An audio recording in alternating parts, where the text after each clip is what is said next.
every gift known to man, waiting in the palm of your tiny hand.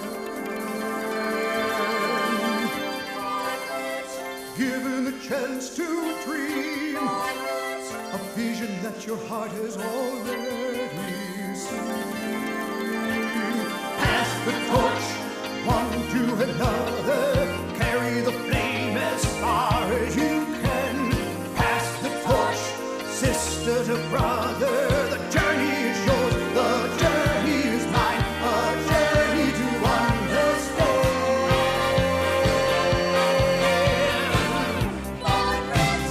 Holding on to the key, ready to unlock your destiny. For rich.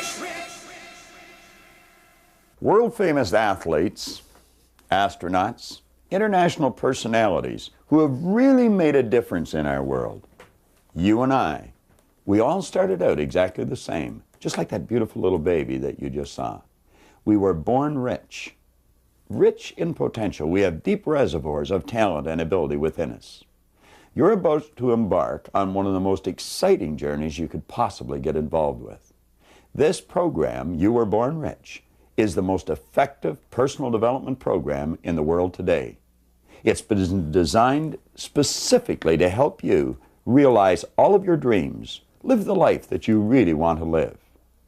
We're going to invite you into a live seminar so that you can experience the excitement, the high energy of actually being there. We have special guest Paul Hutsey on the program. You'll be meeting other personalities, people just like you and I, who have been involved in this program, and it's made a tremendous difference in their life. Consider this. Just like that baby, when you and I were born, we were natural-born risk-takers. We had no limitations. We were free to step out and do everything we wanted to do. Now, some of the people that you are going to see interviewed have attended this seminar, some of them a number of times, most of them at least twice. The real benefit of having this seminar on the video is that you can stop the tape at any time and go back and play it over again. You see, reading and memorizing or just watching this really is not going to do you any good. You must understand and apply the ideas. Now, the exercise book, your action planner, that's in your program is vitally important. It's probably one of the most important elements in your entire Born Rich program. It's vitally important that as I suggest you get involved in an exercise, you take it and you really get involved. Stop the tape. Think of where you are and think of where you want to go. And complete the exercise. Don't put it off. Literally wear this book out. Now, what I'd like you to do is come with me, mentally prepare yourself as we go into a live seminar. There's a seat saved just for you.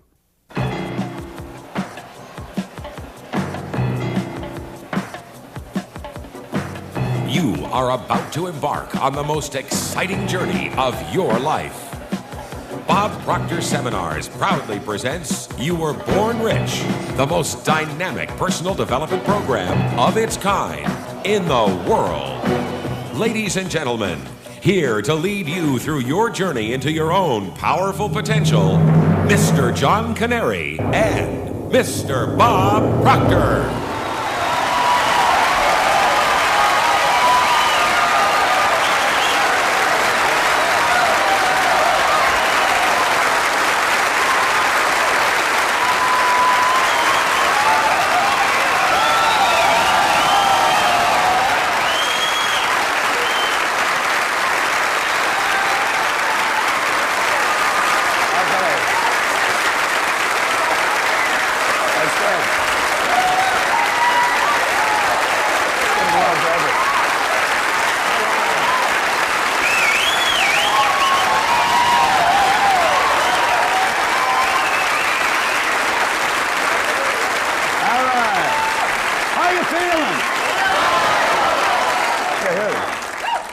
Can we do better than that, Robert? How you feeling? I'll tell you what I'm going to do, Robert. Could all the people on this side of the room just remain silent for just a moment? Let's just try this side of the room, see who wins this contest, okay? How you feeling? Hold on, Robert. Whoa, my turn. Now, let's see whose side you're on here, all right? How do you feel?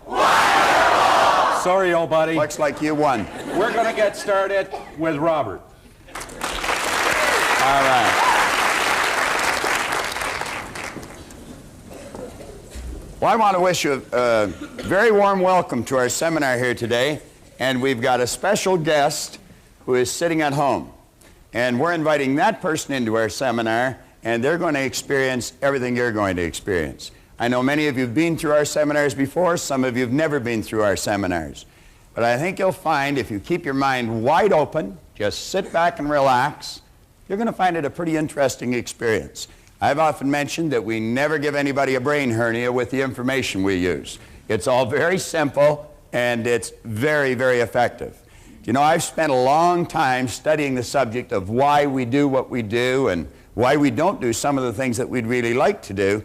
And I've come to the conclusion that the two main elements in a successful, fulfilled life is motivation and education. And if we get a proper balance of motivation and education, we're going to find that we're going to be led into some very wise decisions that'll inspire us into some intelligent action, and we will live a very, very fulfilled life.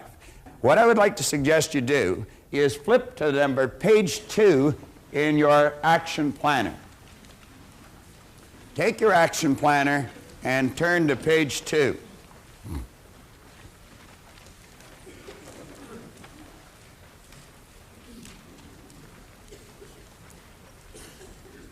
You know, some time ago, John Kanary gave me a little piece of literature about getting out of the comfort zone that was written by Bob Riggs in southern Florida.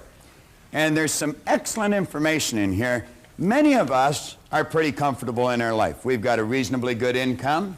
The mortgage is paid. There's food in the fridge. We've got a nice warm bed to sleep in. And everything seems to be floating along just fine.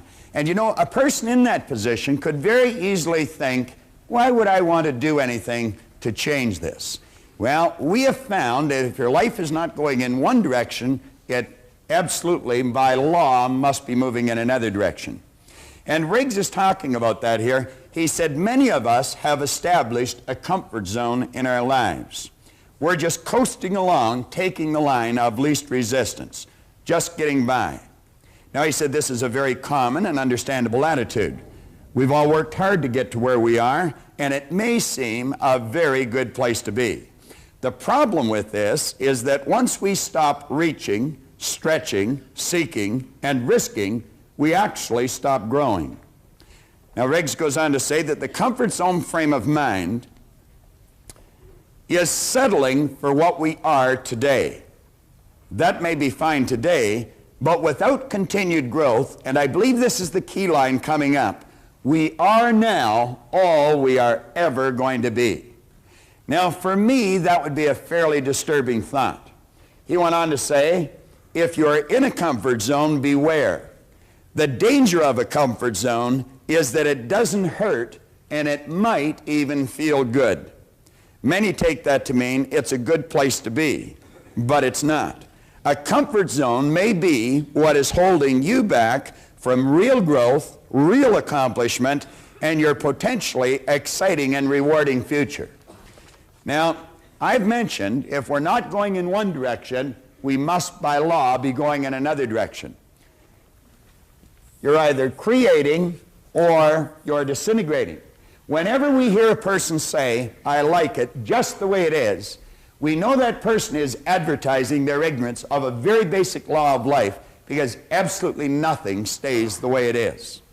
Now, if you'll take a look at the top of page 2, there is a concept there by Sidney Herbert Wood, and it's the test of an educated person. I think many of us have had a false concept programmed into our mind with respect to education.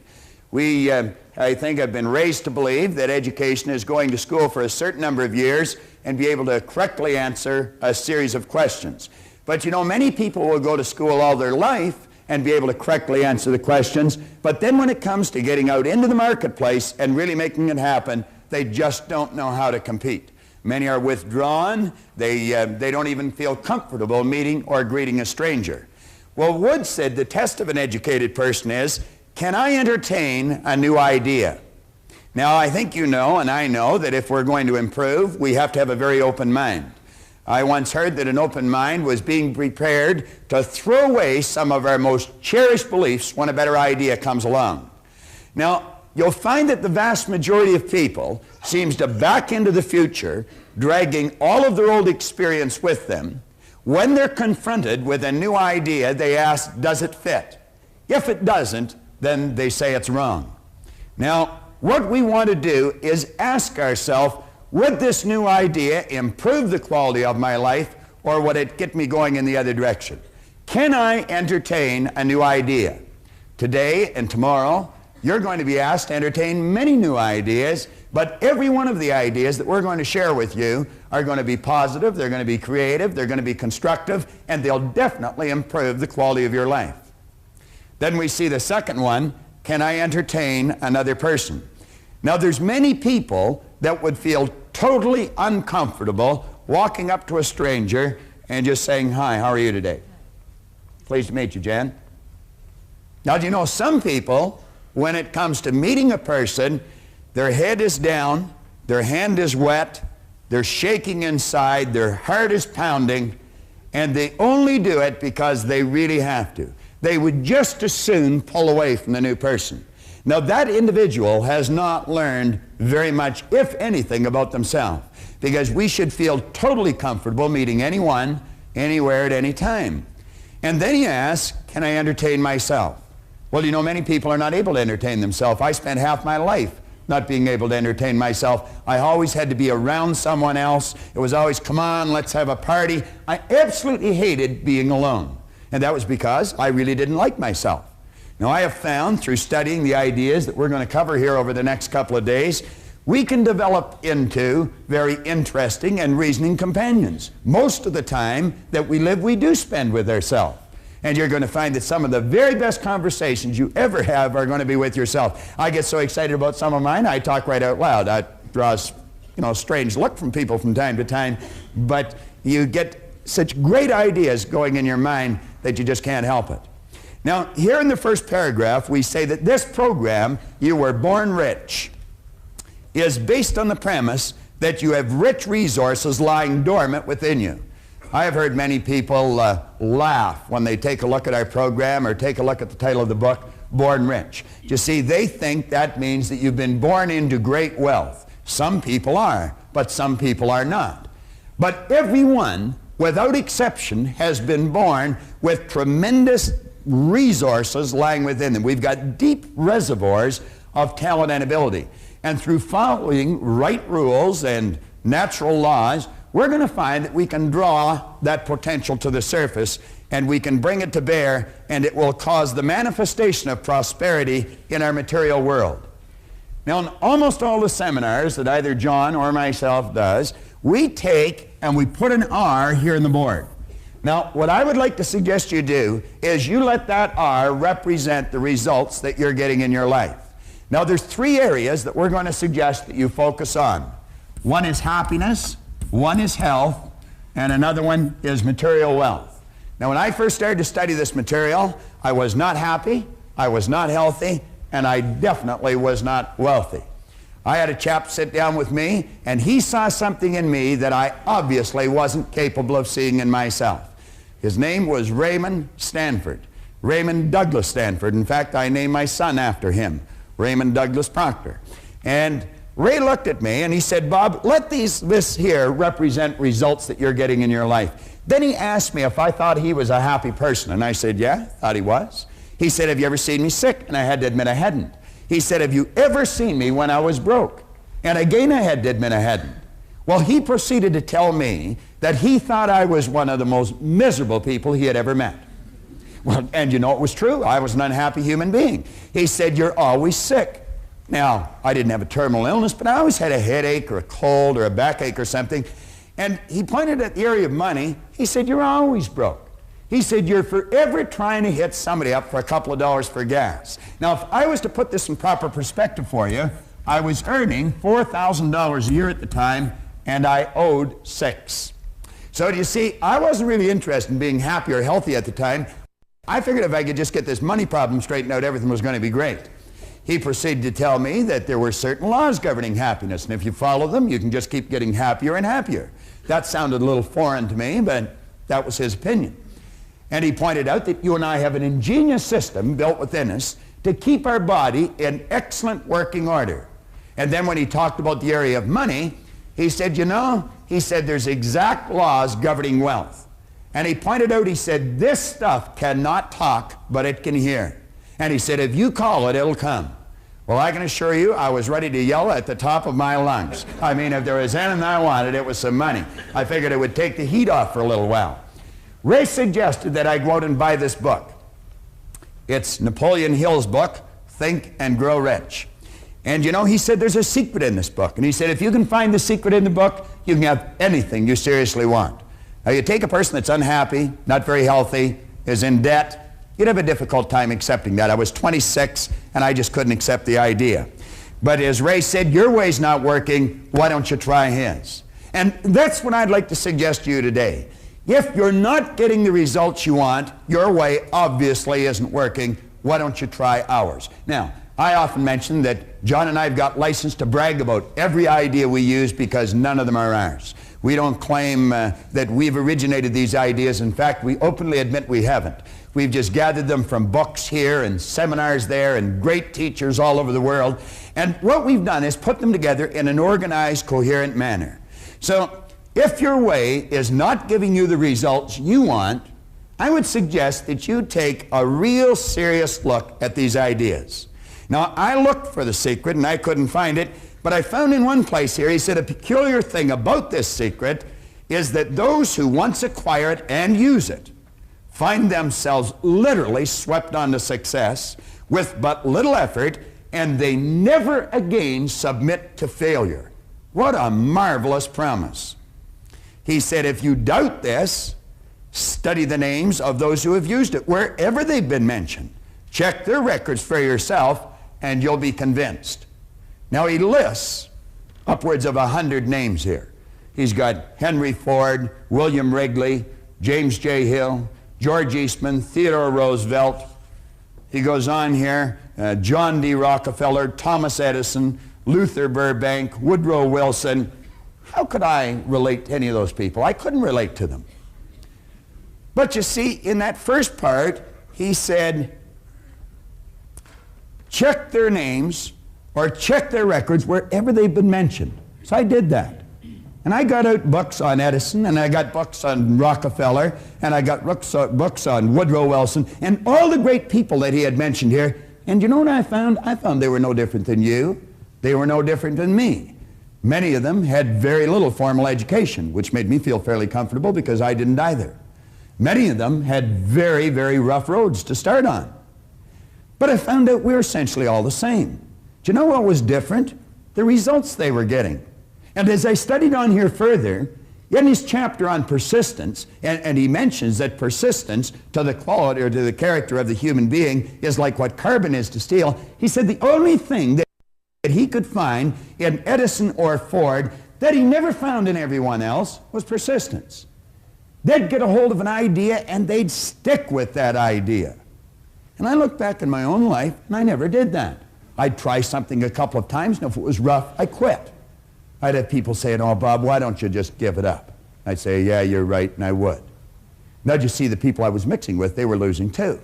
I never stuck at anything. So I made up my mind, if I ever found this secret, I'd work it right until I died. Now, I did find the secret. It was in 100 different places in the book, and it was simply sit down, decide what you want, write it on a card, carry the card in your pocket, and read it as often as possible every day.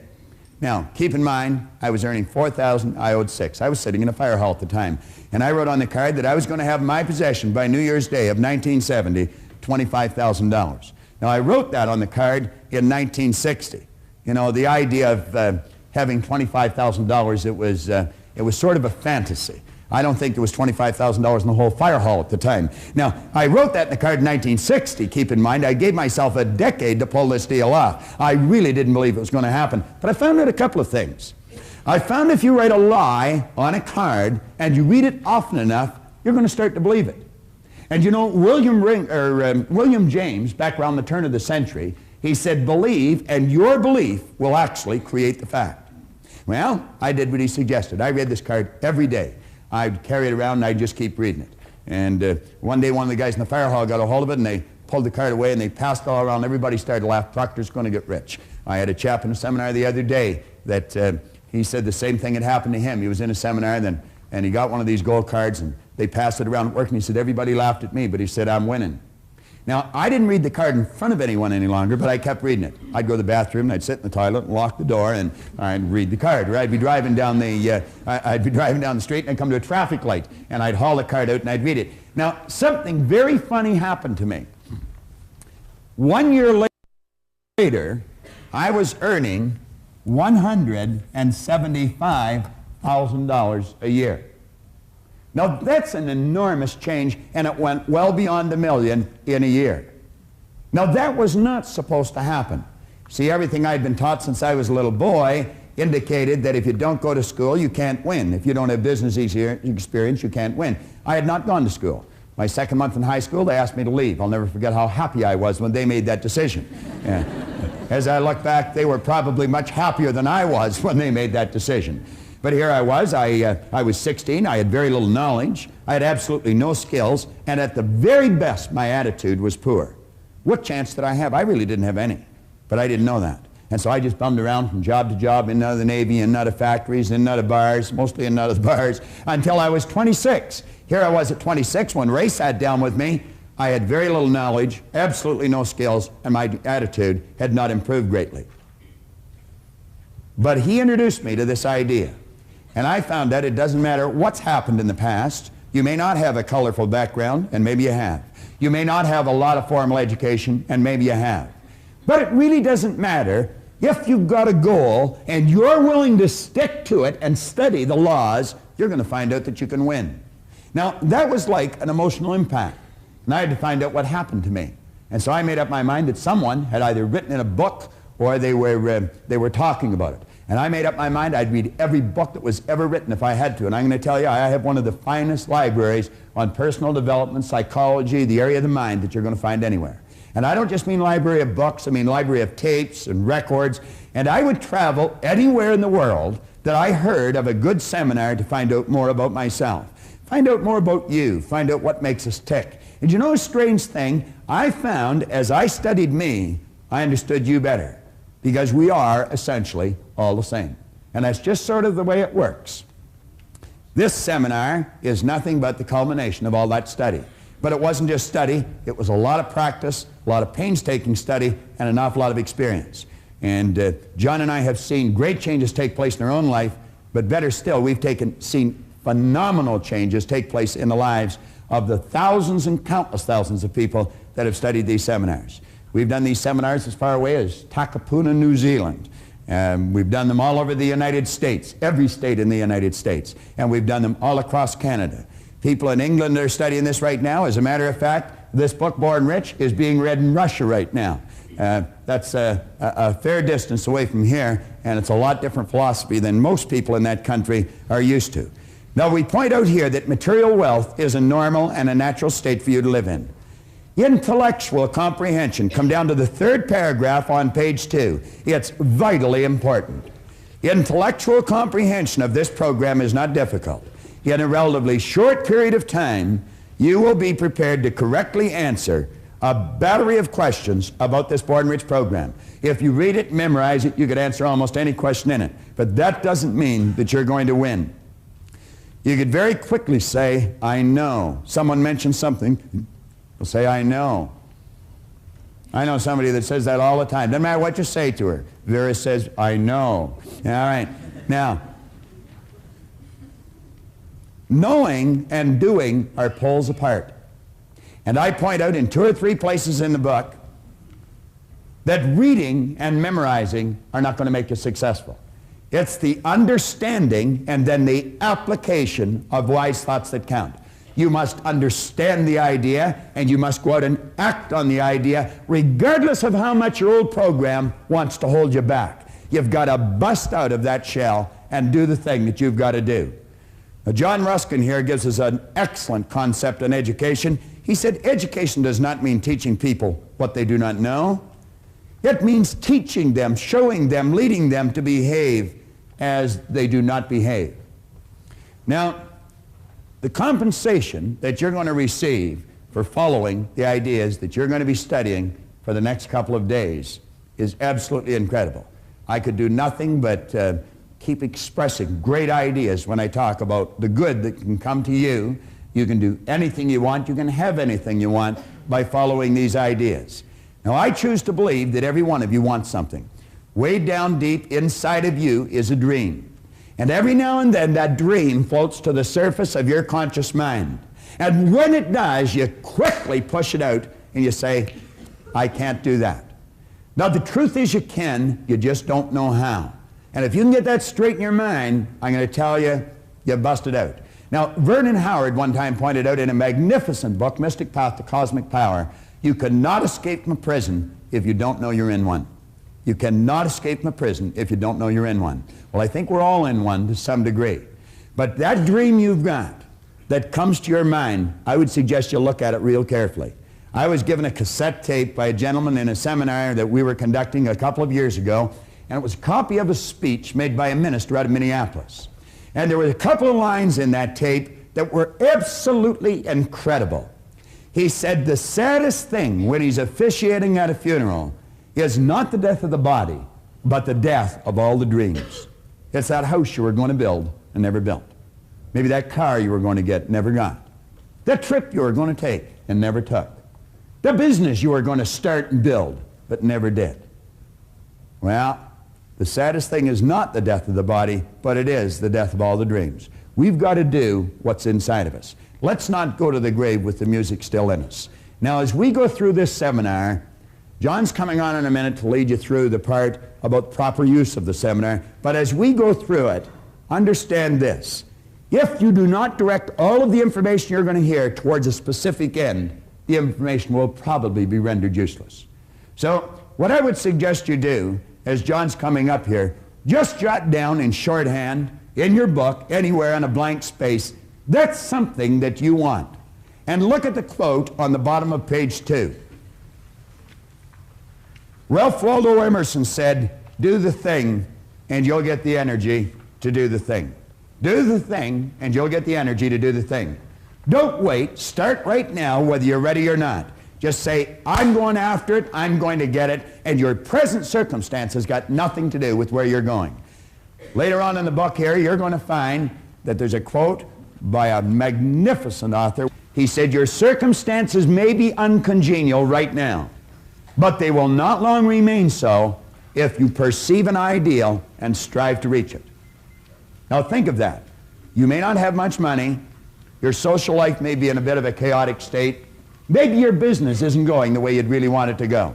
He said, your circumstances may be uncongenial, but they will not long remain so if you perceive an ideal and strive to reach it. Now, flip over to the next page, and I'm going to invite John back on to lead you through how to get the proper use out of this program. And I don't suppose there's a better guy that I know to be able to do that, because I watched John start, and there's a story of him in Born Rich. I watched John start from ground zero and just keep making headway. John Kanary learned how to use the ideas in this program so well that he's a very competent teacher of the ideas today. What I left the seminar with was a desire to want to know more. There was something about it that stimulated a desire within me of all the things I ever wanted to do, but no one ever told me that I could do it. And I believe when I walked away from there, I felt very comfortable, at least with the idea that, hey, there is something about me that if I learned to use it properly, that I could actually go out and achieve it. Even though I didn't know how, I believed that that was a starting point. So that was the beginning for me, and what I got most out of that particular seminar.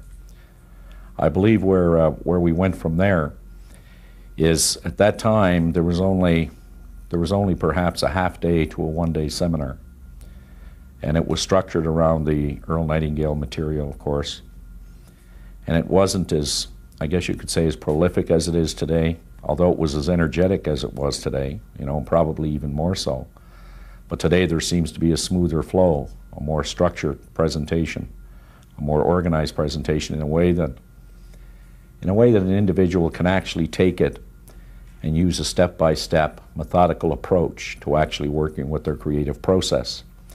At that time it was more of, why not take a look at yourself and try to recognize that there's potential within you, and that if you set a goal, which I did at that time, and sitting in the front row of the seminar just about that time, I took something called a goal card, which it wasn't as beautiful as it is today. It wasn't as organized or arranged as it is today. But that was back in around 1970, 71, in that period of time. And I remember Bob mentioning, if you take a card, write something on it that you want to do. And if you read it every day and do the best you can every day, you're going to achieve it. Now, I don't know how many people that day, wrote something on a card, but I would say most of them were actually writing something out. But I think it had a profound impact on me, to the point that I wrote down that I was going to be doing what Proctor was doing. And even more importantly, that I was going to be doing it with him. Now, I'm sure that I talked to him on a number of occasions that particular day, but I was just like anyone else sitting in the audience. He probably heard that story from a number of people, or related goals, something of that nature. But I knew that I was going to, I didn't know how. So wherever he was running a program, because I identified so much with the way that he explained it, there were so many people talking about how to in their seminars, and I was exposed to that.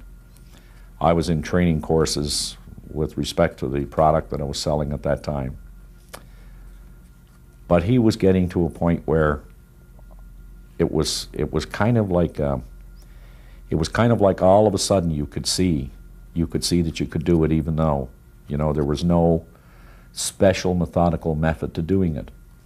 So when I walked out of there that day with a 3x5 card with something written on it to the effect that I was going to be doing this program like he was doing it, and with him, I was wondering what would happen if I had told a lot of people that. Well, I didn't bother telling anybody, but I kept going back to every seminar that was being conducted, no matter where it was. If it was in Chicago, in Toronto, if it was in London, if it was in Kingston or Montreal, that's where I would end up. And I think that, the fact that I was available so much and in every seminar, that Proctor began to wonder, who is this guy? And before long, he started calling me, and we started to develop pretty good relationship, pretty good friendship. The rest of that is history, of course. I've worked with every major company, people from every walk of life, from professional hockey teams, professional baseball teams, many major corporations, and have not regretted one day of it, as tough as it's been. So let's give John a real warm welcome as he come on and lead you through that.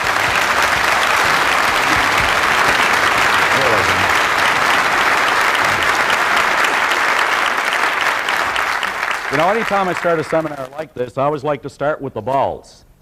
And one of the reasons that I use this is because it's had such a dramatic impact on my own life. And I knew that this worked in a physical sense as I just took a look and stared at it, but I wasn't quite sure how it worked in every other sense. And I know many people that when they get an understanding of how this works, that if you put a little bit into life, you're only going to get a little bit out of life. In other words, if you want to spend a lot of time complaining about what's wrong in life, that's just about the only thing you're ever going to find in your life. I like to put it another way. If you want to look at the scientific side of things, they'll say that for every action, there is an equal reaction in the opposite direction. If you want to go over to the other side to see what the theologian has to say, or the philosophers, they'll tell you exactly the same thing. They'll say that as ye sow, so shall ye reap. And then there's a way that I kind of like to use it. And it works this way. That the only thing that can flow into your life or mine, whether it be in a financial sense, whether it be in your personal life, whether it be in your family life, one thing is for certain. That the only thing that can flow into your life is based on what's flowing out of your life. I know that any time that I have this sitting at home, and some of my son's buddies will come by, he'll always take them over. They'll say, what's this? And he'll take it and he'll say, well, you see, what this means, if you put a little bit in, you get a little bit out. But if you put a whole lot in, you get a whole lot out. That's just the way it works. Now, you see, we can make what is called a conscious choice here today on what we're going to take out of this program. If you wanted to spend a little bit of time trying to find out why this program won't work, I guarantee you, you're going to find it. But there's only one reason you can ever find something wrong with anything. And that's because there must be something right with it. You see, you can't have one without the other. I mean, how would you know a good paycheck if you didn't know a bad paycheck? I mean, you can't have a hot without a cold. You can't have an up without a down, and in without an out. I mean, all the books we use here, if you look at the book Bob was using, Think and Grow Rich, it has an inside and an outside. It has back, has front. And you know, most interesting thing that I found about that is not too long ago, I was doing a seminar out in Calgary, and I was at a place called the Portical Inn. And you know, I was standing down in the basement there doing this seminar in a place like this, but there was fewer people. And at the back of the room, there was this beautiful, magnificent glass window, and as you looked through it, you could see the magnificence of the mountains. And all along the top of the mountains, you could see the beautiful snow-capped tops and the peaks, and the sun was just bouncing right off the top of those mountains. And I made an analogy quickly. I said, isn't it interesting that the only reason we can appreciate the magnificence of that mountain is because it is sitting in what is called a valley. Now, folks, everybody here today has the ability to do just one of three things. You have the ability to take anything that you're going to hear. I mean, as you sit there, you can take and gather all this information and you can completely reject it. You can do that. Or you can take all the information and you can neglect it. And that's what a lot of people do. They get it and they neglect it. Or you can take the information and you can accept it. Now, I'm going to make a suggestion to all of you. I want you to just sit there and really think about this. Don't accept what you hear. Don't reject what you hear. And please, don't neglect what you hear. But you know, folks, only a fool would not take an idea, examine that idea, kick that idea around to see if it will change, see if it will alter, or see if it will improve the end result for a happier, healthier, more productive life. Now, I've always felt that, and I guess I've learned this over a number of years, that the biggest task that I have almost every day of my life is that I have to take an idea that I have and communicate that idea to another individual in a way that will enrich their life. And you could say that that's not the easiest thing in the world to do, but you know, it is simple. And I guess the best story that illustrates this goes something like this. There was a professor one time showed up at a university like this one, and he walked in the back door and all his colleagues grabbed him. He was at a convention. And they said, "Doctor, are we ever glad you're here?" He said, "Well, what's going on?" He said, "Well, there's 500 people here and the guest speaker hasn't shown up." He said, "And you've been announced as the guest speaker." "Oh, now, hold on a minute." He said, "I'm not one to go out there and give a talk in front of all my colleagues." But he said, "What's the subject?" He said, "That's the thing, you see. You're the only one that showed up without your spouse. That's why you're giving the talk." Well, he said, "What is it?" He said, "The subject's on sex." "Oh, no, not me. I'm not going up there in front of all those people who know me." No, just then his name was announced, and up he went. He got up and he stood behind that lectern there, and he just gave a 40-minute performance and just knocked your socks up. And after it was all over, got a standing ovation, away he went home, felt pretty good. He said, "I should get on the circuit here." I know a lot of people like that. And he walked in the door, and his wife, Martha, greeted him there with a big hug and a kiss, and she said, "Well, dear, how'd the convention go?" He said, "Well, dear, as a matter of fact, it was great. I was the guest speaker." He said, "Dear, you don't know anything about speaking." "I knew that. They didn't know that. Went along great." He said, "Well, dear, what'd you talk about?" Now, he's not a dumb guy, right? He said, honey, he said, I'll be up all night if I tell her. Oh, he said, honey, I talked about sailing. George, you don't know anything about sailing. Well, I knew that, and they didn't know that. And they seemed to like it. Well, off they went to bed. Now, the next day, Martha's out doing the shopping. And so were all the girls that were at the convention. Now, just to show you how two people are talking about who they think they're talking about the same thing, but in reality, they're not. They only think they are, but they have two different ideas. And they all spotted Martha, and they ran over and they said, Martha, we didn't know Charlie was such an authority on the subject. Oh, she said, girls, he isn't really the old fool. He only did it twice. And you know what? The first time, his hat fell off, and the second time, he fell over the side. Now, there were two people who thought they were talking about the same thing. Well, the idea that we're working with here today is to take an idea we have, transfer that idea to you as an individual. But there's only one way we can do that. Is you've got to kind of let go of the resistance. You've got to hang a little bit loose because it is somewhat disturbing. Some of the information disturbs people sometimes. It really does. It actually does. It was a Bishop Sheen, was giving a great talk every Sunday afternoon. And one Sunday afternoon he was giving the talk, fellow put his hand up in the air and said, hold a minute, Bishop, you don't believe all that jazz, do you? Oh, he said, I believe it all. He said, come on, Bishop, you don't believe that story that Jonah was in the stomach of the whale? Ah, he said, I believe it, Bishop. He said, come on, Bishop, not Jonah in the stomach of the whale. He said, come on, you're a grown man. No, he said, I believe it. He said, well, tell me, Bishop, how are you going to prove it? Well, he said, I'll tell you what. When I get to heaven, I'll ask him. Say, yeah, but Bishop, what if you don't find him there? He said, then you can ask him. So you see, if you want to reject it, you want to neglect it, go ahead. I know the information works. On page 3, at the very top, the suggested use of this program, and you know, Bob mentioned earlier that I've actually taken these ideas and I've made them work. As a matter of fact, I can remember when I first picked up the information from this program, I believe it was Earl Nightingale's Lead the Field.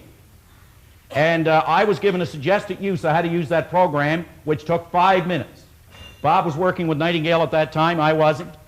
And he sold me a program for $245. That was back in 1968. That was a lot of money in 1968. That's a lot of money today for a lot of people.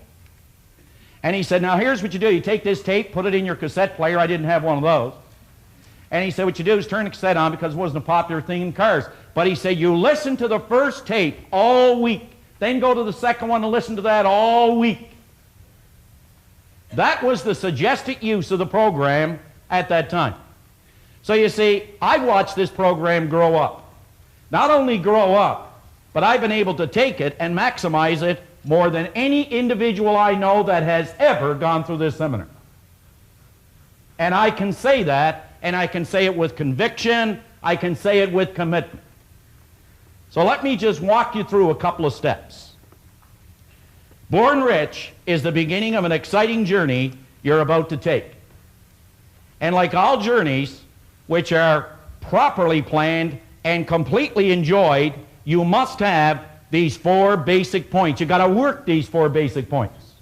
See, it's the old idea that there are 2 simple words that we could implement to really get the results we want. The first one is called order. Order. Order is the very first law of creation. And the second word is movement. And when you have order and movement working in your life, what begins to happen is there's a pattern of growth that begins to develop. You see, I think that we try to get here without first covering or bridging the gap of these steps along the way. So if we have the order, and the order is to make a decision that no matter where I am, no matter how well I am doing, I can do better, and I'm going to set an objective to bring about that order. And then we use the movement which is known as a system, and I believe that Born Rich is a system. I don't believe it, I know it. You only have to believe something until you understand it, then you don't have to believe it anymore. But belief is the fuel to get you off the ground. So the first step, a clear understanding of where the journey begins. A very clear understanding of where the journey begins, and I don't know anybody that'll do that more effectively than Robert when he comes back up to start going through the basic concept and the creative process. Number 2, checkpoints en route to help you stay on course. You see, I believe we know, for the most part, a lot of us what we want. And as Napoleon Hill said time and time again in this great book, he said, you must know what you want, why you want it, when you want it, and an idea on how you're going to get it. You must know what you want, you must know why you want it, you must know, he said, when you want it, and he said you must have an idea on how you're going to get it. So we need checkpoints en route to help us stay on course. Number 3, a clear understanding of your destination. I believe one of the greatest definitions that I've ever heard of success in my life is that success is not a destination, never has been, but it is something called a journey. It has always been what is called a journey. It is not something you get, it is something you're becoming. It never ends. It's infinite in terms of growth. And number 4, a commitment. You know, I've spent a lot of time studying, as everyone else, books such as In Search of Excellence, In Pursuit of Excellence. I know when I look at Paul Hutsey, I think a lot about excellence. And you know, excellence is perhaps one of the most important words in your life. But one of the reasons for that is because Paul knew about excellence 20 years ago. His company, they published something called In Search of Excellence and The Pursuit of Excellence. But what does the word mean? I hear people say excellence in this, excellence in that. What does the word mean to you? Well, I'm going to tell you what the word really means. It means a commitment to completion. Folks, you never ever want to forget that. Excellence is simply a commitment to completion. The steps are not easy, but the understanding of the steps are easy. If you remember, it's a commitment to completion. That means completing the things around home. It means completing the things at your work. It means completing the commitments in your personal life. It's a commitment to completion. You will agree a person would be very foolish to tell themselves they are presently in Atlanta, Georgia, and their destination is Dallas. If in fact they were actually in Calgary, Alberta, with Dallas, Texas as their destination. Do you know how many people that are trying to set a goal, they don't know where they're at, consequently they don't know how to get there? Unbelievable as this may seem, this is the classical error millions of people make philosophically with their lives. They are not completely honest with themselves when it comes to recognizing where they presently are. Where they presently are. Honest answers to every question and serious consideration to every exercise and suggestion will clearly indicate 3 points. And this is what this program is about, is these 3 points. Where your journey begins. That's number 1. Number 2, the mental adjustments that must be made. The mental adjustments that must be made. Let me give you an example. Anytime working with a young person, I just love working with young people. They only have to understand what a mental adjustment is and they'll make it quicker than you and I. Are you aware that your kids, they only have to what is called make up their mind. You and I have to change our mind. We can teach them how to make a mental adjustment, and here is the major mental adjustment that all of us have to make. Simple one. You must regard all adversity. You must regard all circumstance, all conditions in your life. If you could look at it as though it were an investment in which you can attract and learn more about growth in your life. It's an investment only. What a difference we'd find in everything that we do. And number 3, approximate time it will take to complete the journey. The approximate time it will take to complete the journey.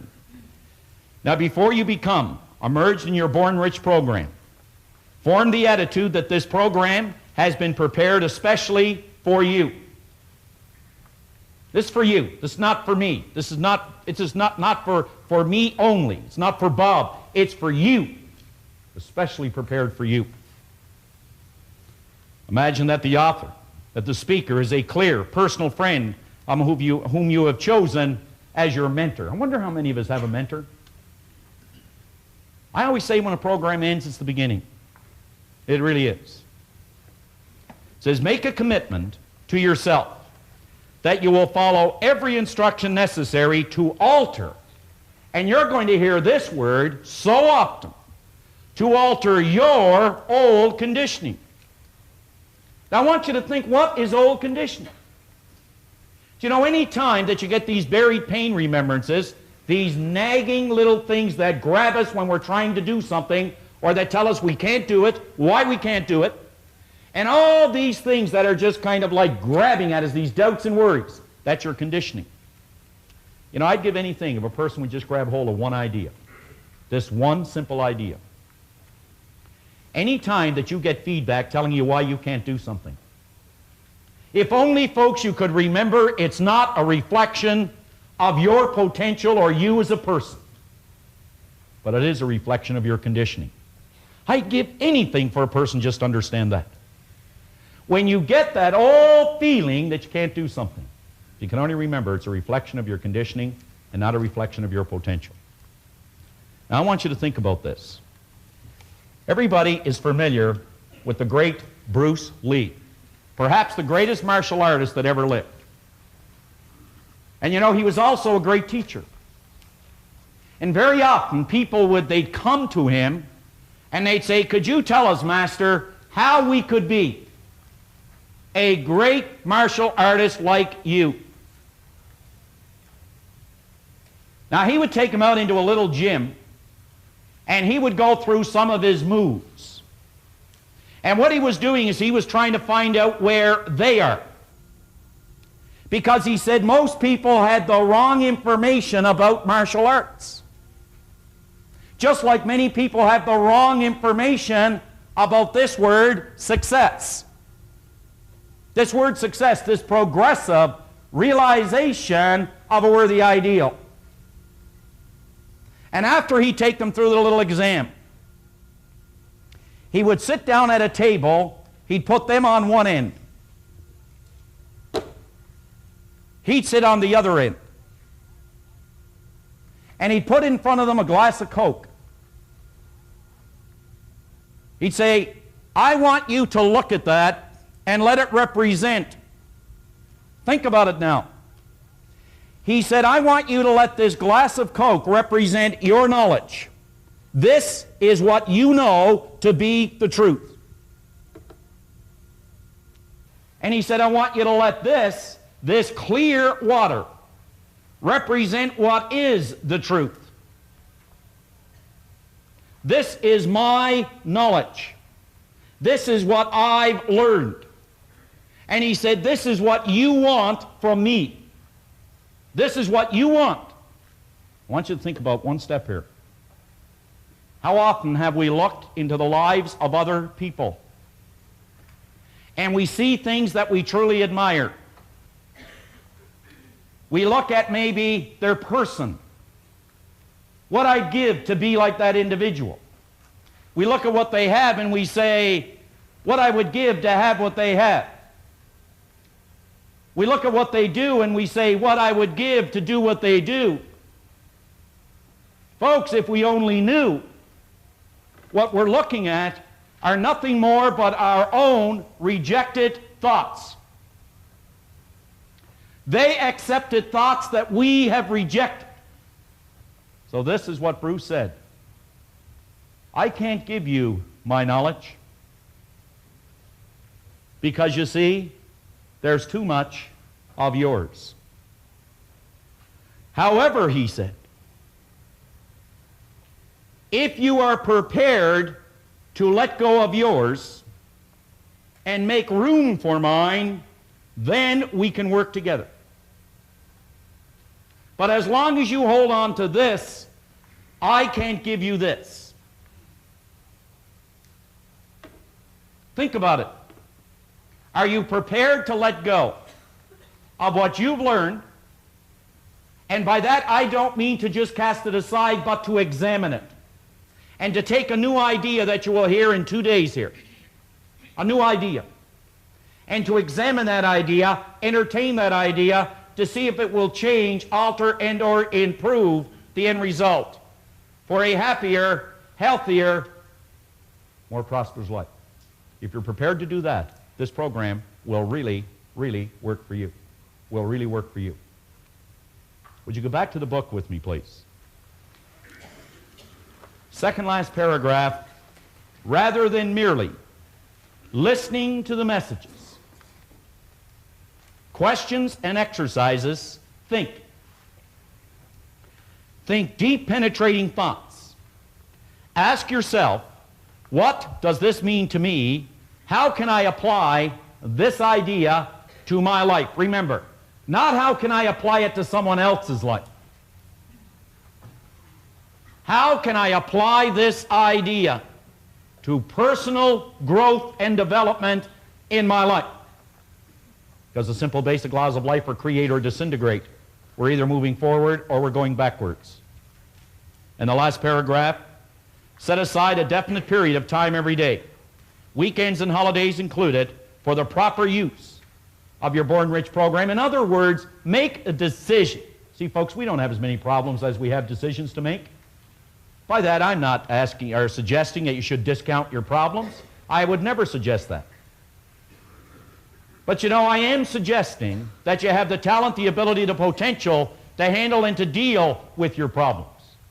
So do we have as many problems as we have decisions to make? It says, for the proper use of your Born Rich program, you must set aside different times to work with it. You eat every day to nourish your body. Look at your Born Rich program as a form of healthy nourishment for your marvelous mind, and use it daily until its use becomes habitual. Until its use becomes habitual. Now, in 2 minutes, I'm going to bring Bob up here to go through the basic concept, which is the real star of this program, is what you're going to see on the board. It's what it's all about. The first time I was introduced to this concept, believe me, it hit me. I had such impact on me.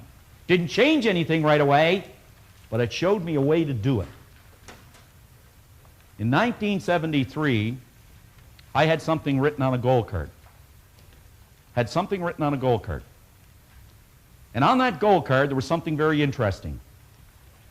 I said, on March the 1st, 1973, what I wanted to do was this very program. Now, at that time, I could not lead this group, you could say, in silent prayer. I could not have led this group in silent prayer. Could not. But I wrote on it that March the 1st, this is what I was going to do. Now, when February the 28th rolled around, now I tell you this for your benefit, not mine, for your benefit, because someone sitting here today is probably thinking exactly what I was thinking, but maybe in a different area. I had absolutely no credentials to do this. None. Absolutely none. And for 4 years prior, wherever Robert was doing a seminar, I'd be there. Paul Hutsey knows that. I'd fly wherever he'd fly. I'd go wherever he was, and I'd sit in the front row. I have at home maybe a couple of thousand workbooks from seminars. A couple of thousand. Notes all through them. Some of them can't even read them anymore. Now, on February the 28th, after 4 to 5 years of a lot of pain, and there was, 4 to 5 years of a lot of traveling, and there was, a whole lot. A whole lot. There was a lot of things. You know what really happened?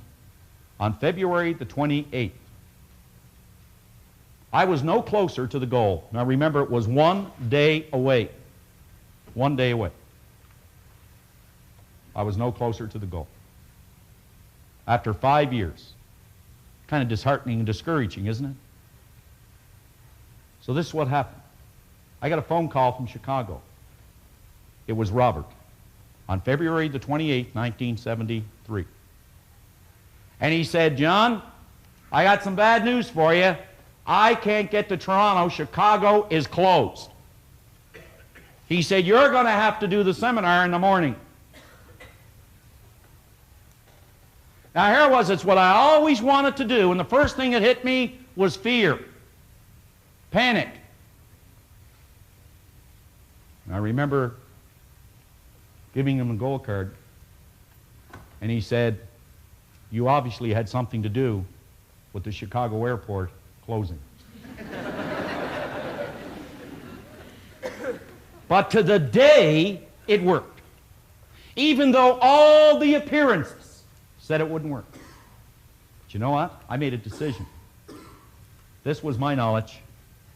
This was his. I had to get rid of mine to get his. That's what you're going to have to do. Today and tomorrow. So what do you say we bring Robert back up for the remainder of the morning to really get this creative process rolling?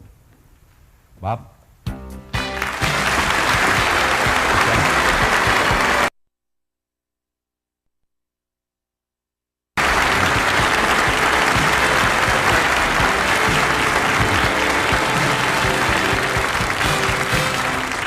Thank you, John.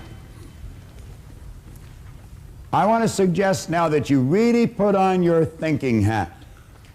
I have a paper here that was written by a gentleman who has since passed away. He was a great Canadian. His name was Dr. Lawrence Rampell. And when I first moved back to Canada from the United States about 8 years ago, Dr. Rampell was sitting right here where Mr. Kavuk, the great photographer, is sitting.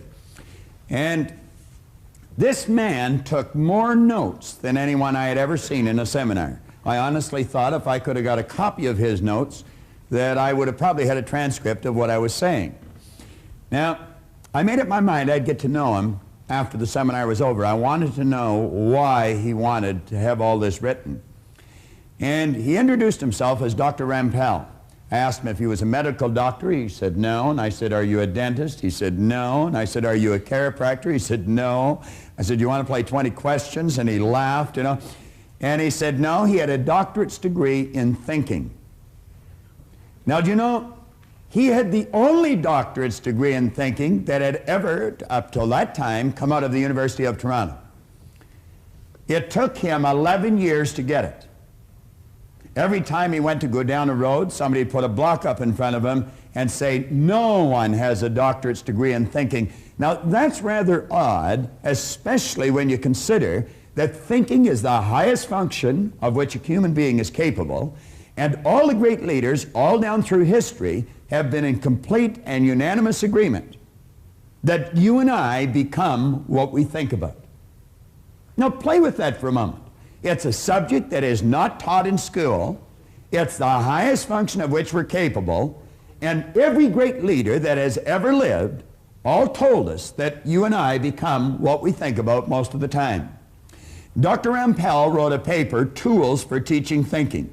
He said thinking is a skill which can be learned just as we learn skills such as typing and playing the piano. Now, he said few public schools offer courses devoted expressly to teaching thinking. Rather, we are expected to learn and teach thinking as a byproduct of learning mathematics, reading, science, history, trade, and so forth. And he said we do, in fact, learn a lot about thinking in this way. The trouble is, we learn our thinking skills in bits and pieces, and we never put it together as an overall picture.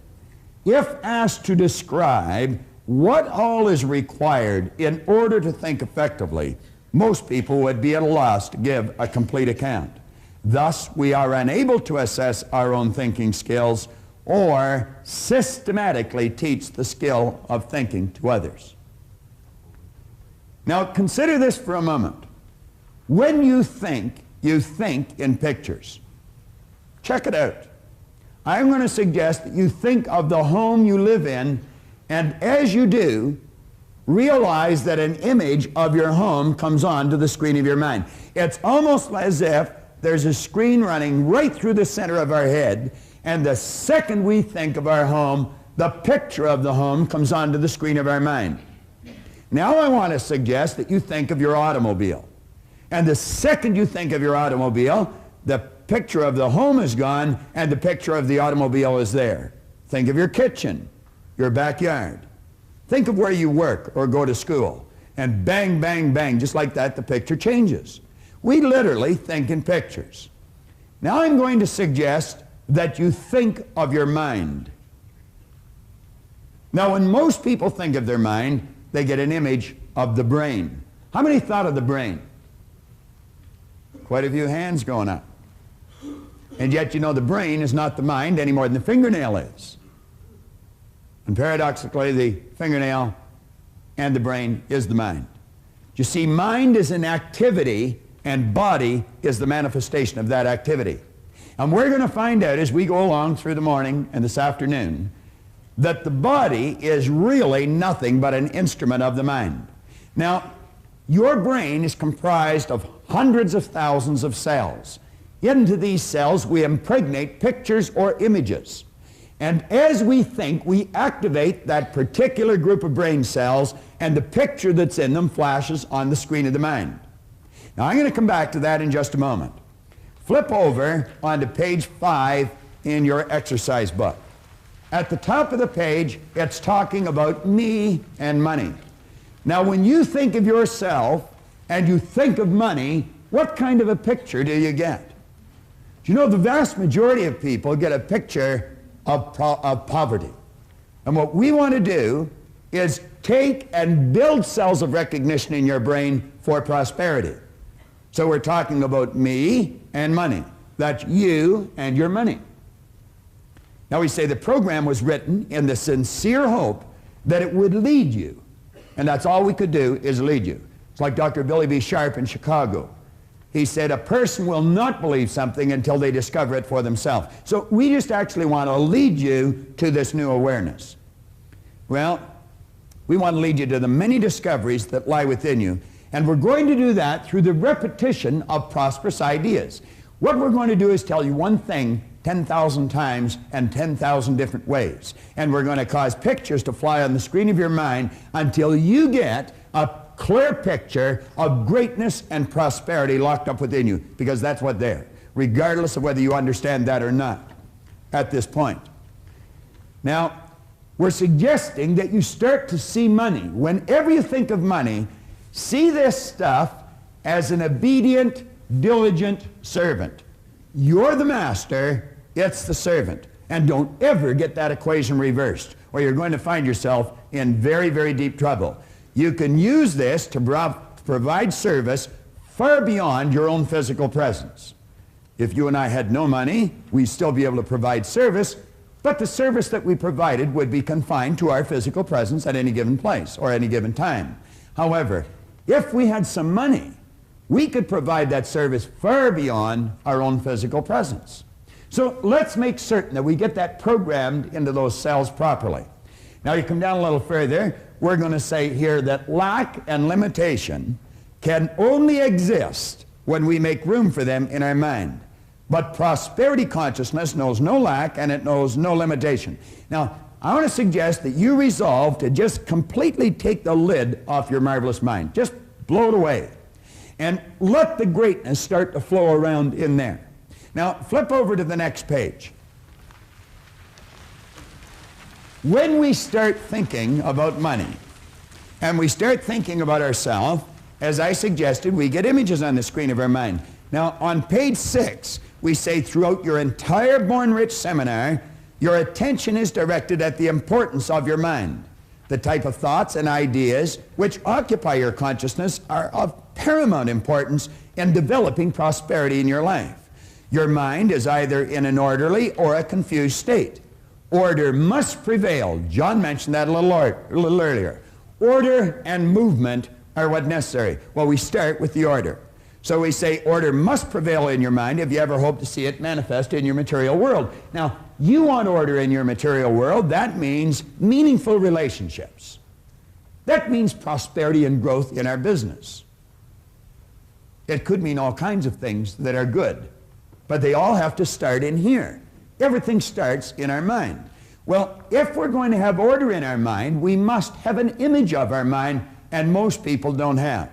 So what we're going to do as we go through the seminar is build brain cells. Now that may sound a little strange to some of you. You may be sitting there and thinking, well, this is ridiculous. How can I build brain cells sitting watching this box? Well, I can assure you that you can, and I'm going to convince you very shortly that you're able to. Now, what I'm going to do, I'm going to use different examples as we go through this seminar, and each one of these examples are real, live examples, every one of them. This is a letter that I received on February the 18th, 1986. It came from Joanne White. She was the regional administrator to the vice president of sales for the Metropolitan Insurance Company in Kansas City. Now, Joanne was in a seminar there in January of 1986. This letter is dated February of 86. And when Joanne came to the seminar in 1986, she told me a fascinating story. Now, apparently, she had come to a seminar that I conducted in Kansas City 10 years prior to this in 1976. Now, I didn't remember Joanne, nor did I remember her son, who she was telling me the story of. But when she told me what happened, I quickly related to it because it's happened many times, and there's many situations that I do remember. Apparently, we had been doing seminars right across the country for the Metropolitan Life Insurance Company, and a friend of hers in another area had been talking to her on the phone, who also worked for the same company, and this friend told her, if this seminar ever comes to Kansas City, make sure you go and take your son. Well, she took that person's advice and she came. She brought her 11-year-old son, Eric, who had been diagnosed as having learning disabilities. Now, keep your mind open here, folks, because this is real. It happened, and it can happen to anyone. Someone had made a classical error, and someone, possibly in a position of authority, in fact, probably in a position of authority, and they told this lady and her husband that their 11-year-old son had learning disabilities and not to expect too much from him. So they didn't. Worse still, the little boy didn't expect much from himself. I told her to bring the little boy to the seminar, and we just built new brain cells, that child could do anything he wanted, that this idea of learning disabilities was an error that someone had made, and they shouldn't believe it any longer. And I said, you bring him, have him sit right near the front, and I said, we'll give him a little special attention, and you'll just watch the change take place. Let me read you the letter. She says, Dear Bob, I wanted to take a moment to tell you how much I had gained from your seminar in Kansas City and how much I am continuing to gain from the use of your tapes. Now, at that time, all we had is audio tapes. Now, you can sit and you can watch this over and over and over again because there's going to be parts of it that'll seem a little confusing to you first time through. But as you play it over and over and over again, the confusion will leave and order is going to come to your mind. There's many times I'll take a book and I'll read the same paragraph over and over again. This book that I mentioned earlier of Napoleon Hill's, I've been reading that for 27 years. Now, it's not such that I'm such a slow learner. It's just there's so much depth in the book. My wife's sitting back there and she's saying, no, it's not the depth, it's that you're a slow learner. But, and anyway, that's just her opinion. All right. Now, she said, I listen to the tapes each time I get in my car, and I intend to continue to do so. And, of course, you've got the audio cassettes from this seminar as well, so you can just snap them into your car. Remember this, if you only drive 25,000 miles a year, you're spending 13 40-hour weeks behind the wheel of that automobile, all of which your conscious mind is free to travel around and do anything it wants to do. Your body is programmed to drive the car. Well, she says, Bob, I'm sure at times you ponder over the long-range effects of these seminars. Do you merely get people excited and then once you leave town, forget it? Well, she says, I attended your seminar when you were in Kansas City 10 years ago. I brought my 11-year-old son who was going through some trying times in school. He had been diagnosed as having learning disabilities, and he was really struggling. Listen to this. He was certain he was a reject. What a terrible thought to be running through the little kid's mind. I'm a reject. Many adults running around with that thought in their mind. You could have been sitting with that thought in your mind. You might be sitting with that thought in your mind. I'm a reject. There's no such thing as rejects. God didn't make any rejects. But as I brought Eric to the seminars, he learned that you can do anything or be anything that you believe you can. He learned to set goals and to achieve the goals that he set. Listen to this for progress. I am very proud to tell you there was both an immediate and a long-range change in Eric's performance. In that same school year, his grades spiraled upwards and he became an honor student. Eric attended Bay State. He is an Eagle Scout. He was listed in Who's Who in American high schools. He was editor of his school paper. He qualified for scholarships, that's plural, he had his choice, for college. And at the present time, he's a junior at the University of Missouri, and he's on the dean's list. I feel a great deal of this can be credited to the fact that this 11-year-old boy learned he could do anything he believed he could, and he became a goal setter. Joanne concluded by saying, Bob, I just wanted to share this letter with you, as I really do not know if we would be able to tell this success story if I had not brought Eric to this seminar. I'll always be grateful. I guess she will, and I guess Eric will too. And what was the big win? Was it the Who's Who in American high schools? Was it being editor of his school paper? Was it the honors that he accomplished that first year? Was it the college scholarships in college? I don't think so. I don't think any of those things were the big win. You know what the big win was? It was the one single idea that enabled him to do all these things. And one idea can cause you to make the progress this young boy made. We have a gentleman in our audience, I'm not quite sure where he is. He's a good friend of mine, Grant Sylvester. He's the president of Money Concepts for Canada. And Grant Sylvester hired us to conduct these seminars way back in the 70s for a large company that he was a senior executive in, and right across the country, they had a 53% increase in sales. Now that's hundreds of people, that's an enormous increase. I want you to think about that for a moment. Here's an idea that gave this little boy honors in schools, gave Grant's company a 50% increase in sales. So you see, I don't really care what you do. It doesn't matter what you're doing. It's you that counts, and the more you understand you, the better your results you're going to get.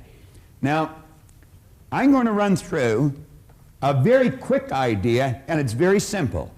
Don't let the simplicity of this idea deceive you. What we're going to do is run through a concept and explain just how brain cells are built. Now, I'm going to ask someone from the audience. Nino, you're a good friend. Come on up to the front here for a moment.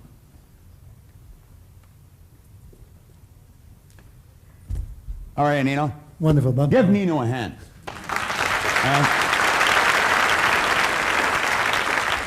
And if you're sitting in your office or sitting at home, I want you to meet one of the best managers I know. Thank you. And I mean that sincerely, and I'm not just saying that to flatter Nino. I'm saying that because of the results that I see as people get. Nino was kind enough to hire my son and daughter-in-law to go to work for them at the beginning of this year, and every month this year, they have earned somewhere between $20,000 and $45,000 a month.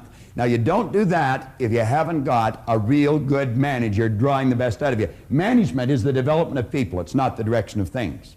So Nino's a very good friend of mine. Now, Nino, I want to ask you a couple of questions. I'm going to do something. What I'd like you to do is hold out your hand like this.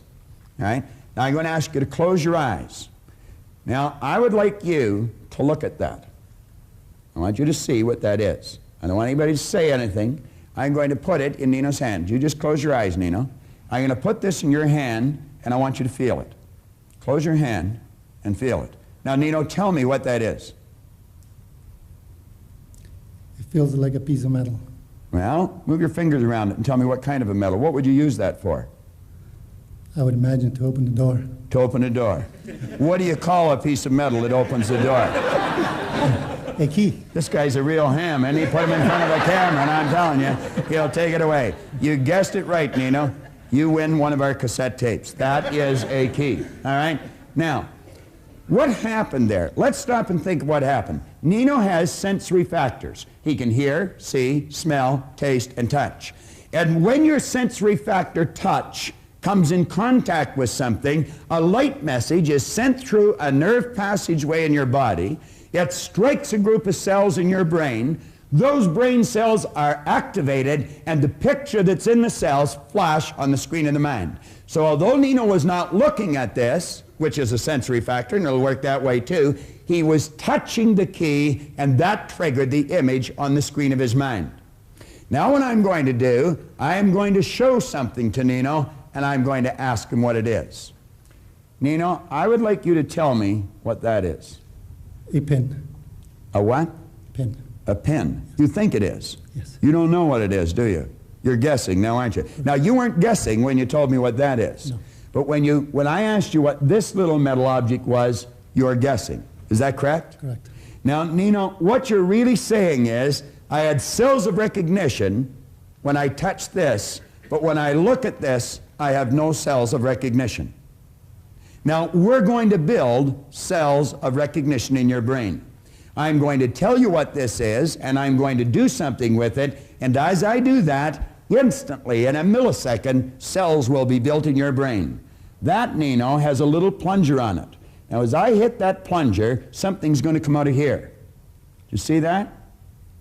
That is a toothpick, Nino. That's what your Aunt Marg gives you when you don't need anything, all right? Now, that is a toothpick. Now, that's no big deal, and you could miss the whole message here. But you see, Nino didn't know what that is. Do you know what he was saying? I don't have any cells of recognition in my brain. Now, when you go home, Nino, you can tell Rose that you built some brain cells this morning. She can love more of you, all right? You take more of her home. But that's exactly what that is, all right? And we just built some brain cells. Thank you very much. Thank you, Nino.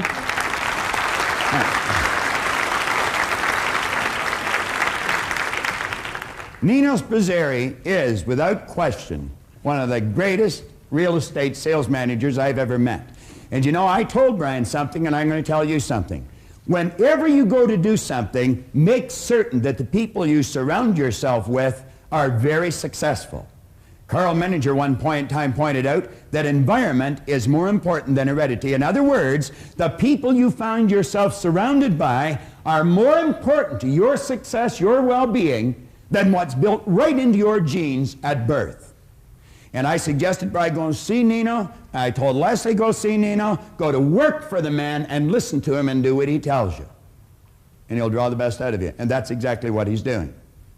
Now, we're going to build some brain cells with respect to the mind. All right?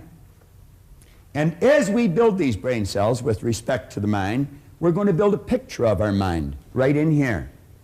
And then as we get that picture in here, we can start making headway and making some of the adjustments that John talked about in the proper use of the program. The points we just covered were simple, but vitally important. And one of the most important points of all was the fact that you and I must have an image of our mind. Without an image, we have confusion. So that's very, very important. Now, I would like to introduce you to someone who I wrote about in Born Rich, Hynes and Donna Dawes. They came to the seminar, and their circumstance was doom and gloom. We had bought this house in July of 1975 after being expropriated for the Pickering Airport fiasco north of the city. And almost every evening I would come home and I would be extremely negative, started to take out my frustrations on Donna because the mortgage payments and everything else was more than what we expected. And after you buy a home, you have to buy curtains and things like that. From 7:30, I believe, until 10:30 at night, I would probably say during those 3 hours my life changed totally.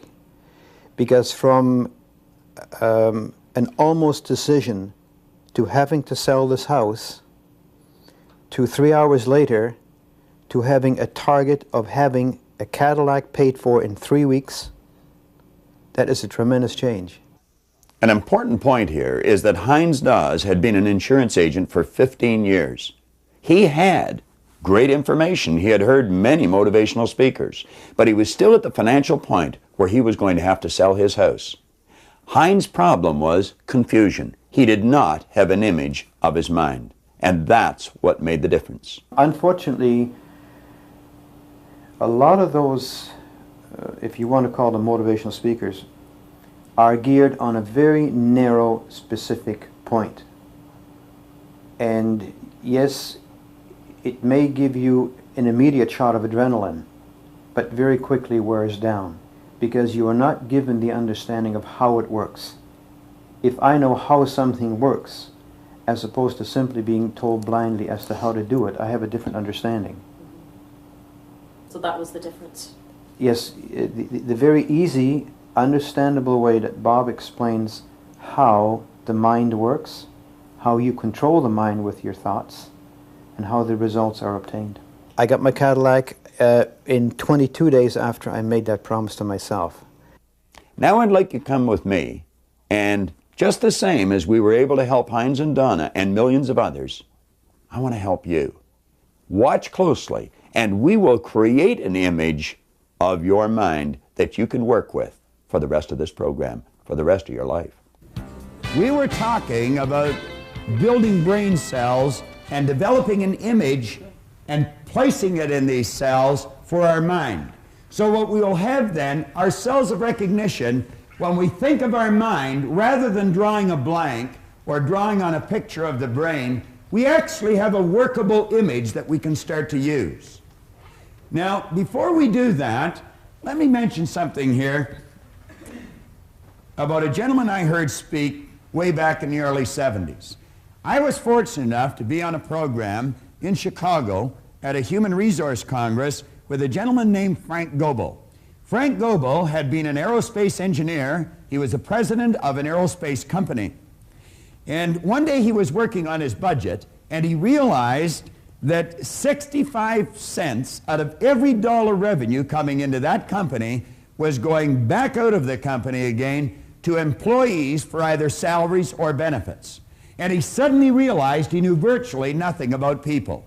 Here he was spending 65% of all the revenue on something he knew virtually nothing about. He said, I knew an awful lot about engineering, and I knew a fair amount about aerospace, but I knew very little about people. And so he said that he decided he would study some psychology, and fortunately for him, he ended up collaborating with Abraham Maslow. Now, Maslow made a breakthrough, the like of which is maybe only made every few thousand years. He had come to the conclusion that you and I have infinite potential. He's written a paper. He left aerospace engineering, and he went on to start the Thomas Jefferson Research Center out in Pasadena. In a paper called The Productive Person, Goebel wrote, by nature, you and I are alike. By practice, we get wide apart. There's the difference in our results again. Now, he said the difference between the most dissimilar characters, between the real achievers and the non-achievers, for example, seems to arise not so much from nature as from habit, custom, and education.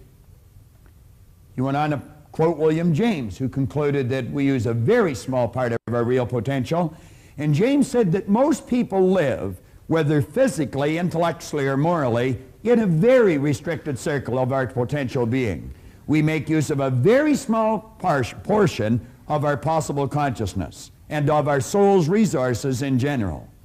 Much like the person who out of their entire bodily organism would get into the habit of using and moving only their little finger. I want you to think for a moment, if you had a child and that child was laying perfectly still in its crib, and the only part of its body it was ever able to move was its little finger, I'm quite certain that you would probably beg, you would borrow, and if you had to, you would steal to find out what's wrong with that child. But isn't it strange that a human being can stop growing mentally at a very early age, and it can be virtually ignored? This is, without question, one of the most important subjects we can go to. I want to refer back to something Napoleon Hill wrote again that caught my attention when I first read the book. He pointed out in here, somewhere in your makeup, there lies sleeping the seed of achievement, which, if aroused and put into action, will carry you to heights such as you may have never hoped to attain. Do you know, as I think of this and as I read it now, I'm doing things today that 27 years ago, if anyone had suggested, I would have thought they were hallucinating. I take a look at my paycheck today. It's so completely different than it was when I first started to study this.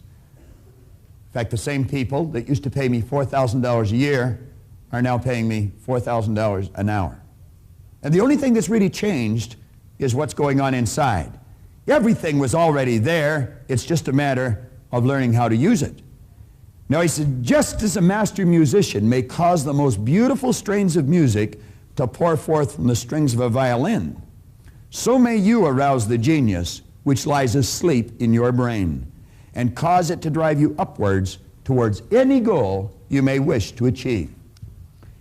Now, I'm going to put a couple of marks on the board, and I want you to really think seriously about this. You know, human organizations, as we know them today, are not going to last much longer. And that is because we have built them on a false premise. These organizations have been built on the premise that you and I are physical beings, and we're really not. We are spiritual beings living in physical bodies. And we've been gifted with something called an intellect. And by learning to use the intellectual factors in our personality, we can tap into the higher side of our own nature and improve anything in our physical world. But you know, to the average person, that doesn't really make a whole lot of sense. And it may not make a whole lot of sense to you, as I just said it. But you're going to find, as we go along with this, and as we keep working with this idea, it's going to make an awful lot of sense to you. Now, I have found, when we start to study ourselves, there's only 2 points of reference we can go to. One is science, and the other is theology. There doesn't seem to be anywhere else to go. I have found that there are only 6 basic religions. Now, I spent quite a bit of time living and working in California. I think there's something like 4,000 religions in California, but everybody starts their own out there because there's tax breaks, you see. So, but you're still going to find there's just 6 basic religions, and they all teach us essentially the same thing. They teach us that we are non-physical beings. They may use a different word, but the concept is the same. Do you know, it's a strange thing. Most people don't even know much about their own religion, and yet they say mine's right and all the rest are wrong, and they don't even know what the others are. I have found that every one of them has the truth in it. We are non-physical beings. See, the truth is something like the center of town. It really doesn't matter which side you approach it from. When you get there, you're in the same place. Now, the other area that we might want to look at is science. Science tells you your energy. As a matter of fact, a DuPont scientist many years ago said that the electrons and the atoms of your body contain a potential energy of more than 11 million kilowatt hours per pound. Do you know that there's enough potential energy locked up in that thing that you're sitting in that we call a body to light up this whole North American continent for nearly a week? And then you'll hear people say, I haven't got any energy. What a ridiculous statement. That's all we are, is a massive energy. Do you know this thing you're living in vibrates? It glows. As a matter of fact, there is an aura of energy around your body. That is the cells leaving your body. Your body changes at the rate of about 50,000 cells per second. And as the cells leave the body, new ones are created. And you know you can photograph the energy leaving the body. Semyon Kurlian, way back in the early 30s, perfected a form of photography where he could take and photograph mass, and the rays of energy coming from the body would penetrate the camera, penetrate the film, and you'd actually catch it on the film. And you'd photograph the density and the color of it. I would imagine you're very familiar with this, are you, honey? That's right. And you know, as the image in a person's mind changes, the vibration of their body changes, and the density and the color of this energy changes, and changes dramatically. Do you know you've even got a mental faculty where you can start to feel that energy coming from a person, and you can determine the mood they're in very, very quickly. You can virtually read what's going on inside an individual. Now, as we study this, we're going to find that this side and this side is actually all hooked up. Think of this for a second. you see sitting here on the lectern a glass of water. Now, let's stop and think about this for a moment. We call that glass. It's actually energy. Because of the speed it's vibrating at, we call it glass. We call this water. That's what it is. It's water. But it's actually energy too. As a matter of fact, the ring that's hitting it is energy, and the finger that the ring is on is energy. Everything's energy. Everything vibrates at a different speed. But stay with me here for a moment. What we're talking about here is energy. Now, while the energy is in the vibratory rate it's in that glass, we're going to call it water. And we call it water because it's vibrating at a physical or a corporeal state. If you were to add heat to that energy that we call water, you wouldn't call it water anymore. Then you would change the terminology that you would use. It'd be the same energy, but it would be moving faster and a higher speed of vibration. Then we would call it steam or vapor. And we would call the energy steam or vapor because it's not in a physical vibration. It's now moved into what we call an astral vibration.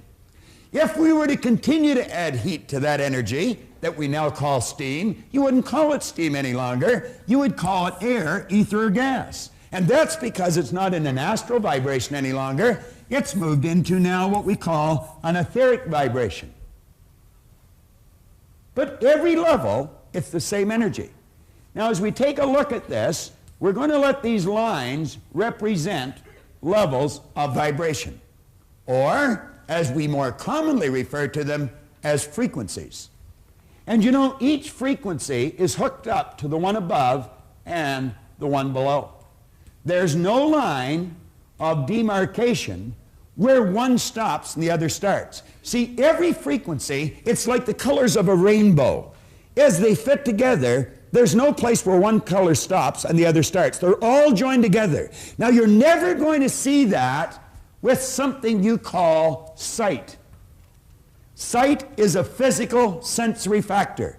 You have to go to one of your higher faculties, and you develop this through understanding. You start to understand. So you see, the part of us that we cannot see and the part we can see is all the same. This is just the flip side of the coin of this. Spirit always manifests through its polar opposite.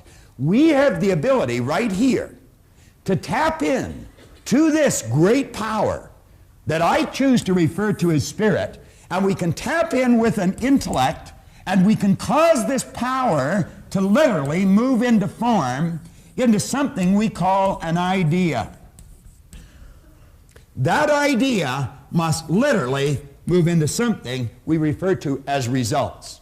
You see, both science and theology clearly indicate nothing is created or destroyed. The only thing you can do is cause it to change. Now, this particular program is about prosperity. And when we think of prosperity, money plays a very large role. But of course, so do relationships, and so does the health of our body. But let's go back and think about money for a moment. Now, when you think about money, money is really an idea. You say, that's money. No, money is an idea. It's manifest on paper. Now, paper used to be wood. I remember when I was a little boy, I lived way up in Michipicoten Harbor. That's about 3 wigwams this side of the North Pole. It's a little north of King Garden, I think. But at any rate, when I lived up there, I'd watch them take these large logs out on flat cars on the railroad. And I remember people telling me that they were going to make paper out of it. I thought, how do you make paper out of a tree? It didn't seem to make sense. Well, you alter the vibratory rate of the energy that's called wood, and pretty soon it's called paper. And then you put ink on it, and now we call it money. Now let's think about this money for a moment. If it can be neither created nor destroyed, it must already be here. If we can't destroy it, if heat will cause the energy that we call water to move into an etheric state, I would imagine heat would cause what we call money to move into an etheric state. And there it goes. Now where is it? You say it's gone. It's not gone. Still here. You see, you'll never see it on the level it's on now with your physical sensory factor sight. But if you use your intellect and develop understanding, you'll know that it's still here. What we want to do is cause it to move into form. Now that's just about as bizarre as anything you'll ever hear to some people's ears. But I'm going to tell you, it's just as true as anything you'll ever hear if you understand natural laws. And what I'm talking about is moving your mind into a higher vibration, developing a higher consciousness, and you can literally attract all the good that you want. You see, money is literally attracted to us, or it's repelled.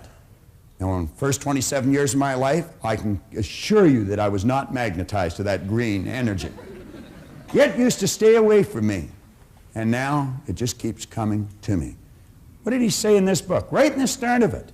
He said, when money starts coming, it'll come so fast and so furious, it will literally make your head spin. Now, let's take these simple concepts that have deep meaning, and let's take this other board here and build a picture. One of our intellectual factors is imagination.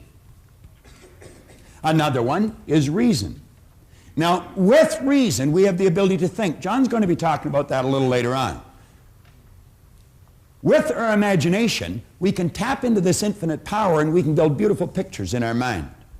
Now, since no one has an image of the mind, we have to make one. It's like the little boy in school. He was sitting there doodling away, drawing a picture, and teacher says, "What are you doing, son?" Kid says, "I'm drawing a picture of God." Teacher says, "Nobody's ever seen God." Well, he says, "Wait till I finish the picture," you know.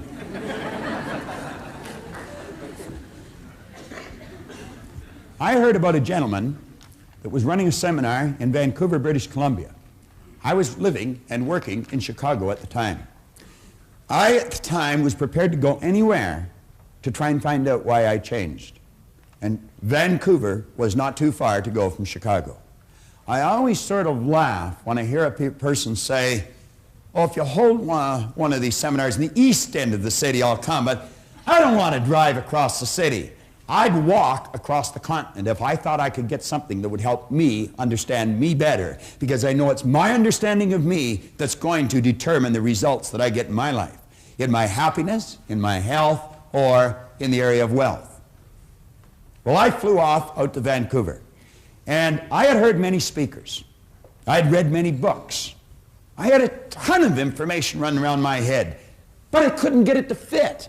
And I couldn't get it to fit for the same reason that some of you have never been able to get it to fit.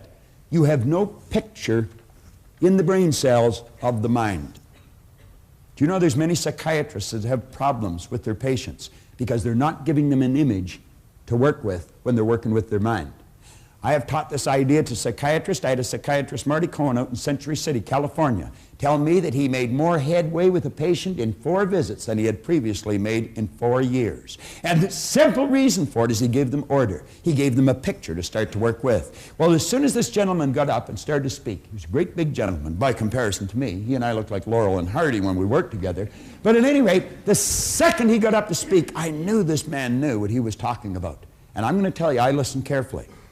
I went over when he was finished and I asked him, I said, "Could I spend a couple of hours with you?" And I'll never forget him looking at his watch and telling me that he was sorry he didn't have a couple of hours. He had to go and catch a plane. Now, he said, "I'd love to spend some time with you," but he said, "I've got to catch a plane." And I said, "Well, I've got to catch a plane too. I don't mean right now." And I said, "Where are you going?" Or he said, "Where are you going?" I said, "I'm going home." He said, "Where do you live?" And I said, "Chicago." Well, he said, "What are you doing here?" I said, "Well, I come out to hear you speak." He said, "That's a long way." And I said, "Not for what I got." And so at any rate, I think he was impressed that I had traveled so far. He got his calendar out and I got mine out. And he told me he was going to be in Toronto in a couple of weeks. I said, "Well, Toronto's only an hour from Chicago. It's just up and down. I'll come over if you'll meet with me." Well, the two of us sat down in the Skyline Hotel.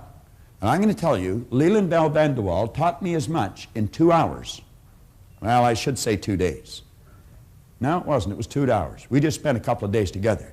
But everything fell into place in just a couple of hours. He taught me more in 2 hours than I had learned in 9 years, studying faithfully every day. And he proceeded to tell me, he said, "Listen, Bob," he said, "there's a difference between hearing and listening." He said, "You hear with your ears, you listen with your emotions." Now, he said, as you sit here, he said, your mind could take a trip, but your body would stay right in front of me. Now, he said, you'd hear every word I'm saying, But he said, you may not necessarily be listening. He said, if you're going to learn, you're going to have to listen. And you listen with your emotions. You've got to keep your mind with your body. No trips. Now, I said, if you do that, odds are pretty good you'll learn. And he says, there's a vast difference between learning and gathering information.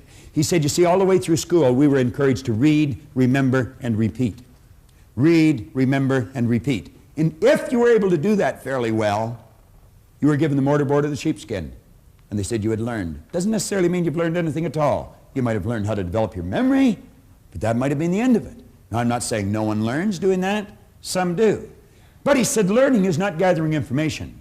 Learning is when you consciously entertain an idea, you get emotionally involved in the idea, you step out and act on the idea, and you improve the results in some area of your life. Now, he said, this is the name of the game, Bob. He says it's results. Pretty good teacher a long time ago said, by their fruits you'll know them. In other words, you can always tell a person's level of awareness by the results they're getting. If the results aren't there, they have no one to blame but themselves. For 27 years, I blamed everybody. I blamed my parents. I blamed my brother, my sister. I blamed my employers. I blamed the commanding officers I had in the Navy. It was never me, always them. They weren't doing enough for me. They weren't doing it right. The truth was, I wasn't facing up to the truth about me. I was never studying. I didn't know anything about myself. And as a result, the results indicated it. I was unhappy, sick, and broke. Now, he said, Bob, you're going to have to alter some ideas in your mind. But he said, to do that, you're going to have a picture to work with. And he told me about a doctor in San Antonio, Texas, Dr. Truman Fleet. He started the concept therapy movement. He said he attempted to teach the healing arts, and he ran into a problem. He said the medical profession that he was a part of were treating symptoms or effects. They were not treating causes. And he said, if you're ever going to enjoy health, you must treat the whole person. Now, that's called holistic healing. How many of you are familiar with holistic healing? Quite a few. Well, that's where you heal the whole person. You see, you're a triune being. You live simultaneously on 3 planes of understanding. Every one of us are the same. Every one of us. The difference is in our results, but the same here. And that's where it all starts. And that's what we want to understand. When we walk into that office where the broadloom is up to our cheeks and there's a great big oak desk and a battery of secretaries, that person is not that much better than you are. I don't care how big their car is, how much money they've got in the bank. I don't care how pretty they are. They're no better than you, and they're no better than me. See, our problem is we have been living strictly with our sensory factors and never with our higher level of understanding. If a person's skin is a different color, we say they're different. If a person lives on the other side of an imaginary line, we say they're different. If a person speaks a different language, we say they're different. If a person is a different sex, we say they're different. Are they? No. They appear different to our sight. But when we develop a higher understanding, we're going to find out that we're all the same. And when we start to grasp that, then we can start to take action on the results we want. As we see a person getting better results, we can watch and see how they're getting them, and then we can do what they're doing. Napoleon Hill says it pays to know how to buy knowledge. I'm going to tell you the best money you have ever invested is in this seminar. And I'm not saying that because I'm selling it or I'm doing it. And I'm not saying that because John's selling it or John's done it. I'm not saying that at all. I'm saying that because I've studied thousands of seminars, and what we've done is take the very best out of them all and put them in this. When this was introduced to you early this morning, this was advertised as the most effective personal development seminar in the world today. It is, so far as I know. And I'm going to tell you, I've been to a lot of them. And it is because we give you a picture and then we show you how to change things. Well, Dr. Fleet said if we're going to see health, we're going to have to give a person an image of the other side of their personality. And he said, since no one's ever seen the mind, I'm going to make a picture of the mind. Now he said, let this represent the mind. Then he said, let this represent the thing that we've given all of our attention to now, up till now, the body. And he says it's this thing here that moves into action and causes the results that we get. If we're going to change what we do, or if we're going to change our behavior, we're definitely going to have to change what's going on in here. If we're going to change what's going on in here, we're going to have to understand how it functions. And as he pointed out, there are 2 sections to the mind, joined together, but different in their method of operation. And he referred to this as the conscious mind and this as the subconscious mind. Now, if you look on page 6 of your action planner, you'll see that drawing. The day Leland Bell Vanderwall drew that on the opposite side of a placemat in the coffee shop of the Skyline Hotel on Dixon Road in Toronto, Ontario, Canada, I'm going to tell you my life changed. I've put that drawing on the board thousands and thousands of times, and periodically when I do, I hear people snicker. But I'm going to tell you, if they stick around, they don't snicker for long. Because what it does, it starts to trigger all kinds of light in their mind. You've heard, let there be light, let there be a higher consciousness, let there be an awareness. Well, what we've given you here is a picture to start working with. It's not my picture.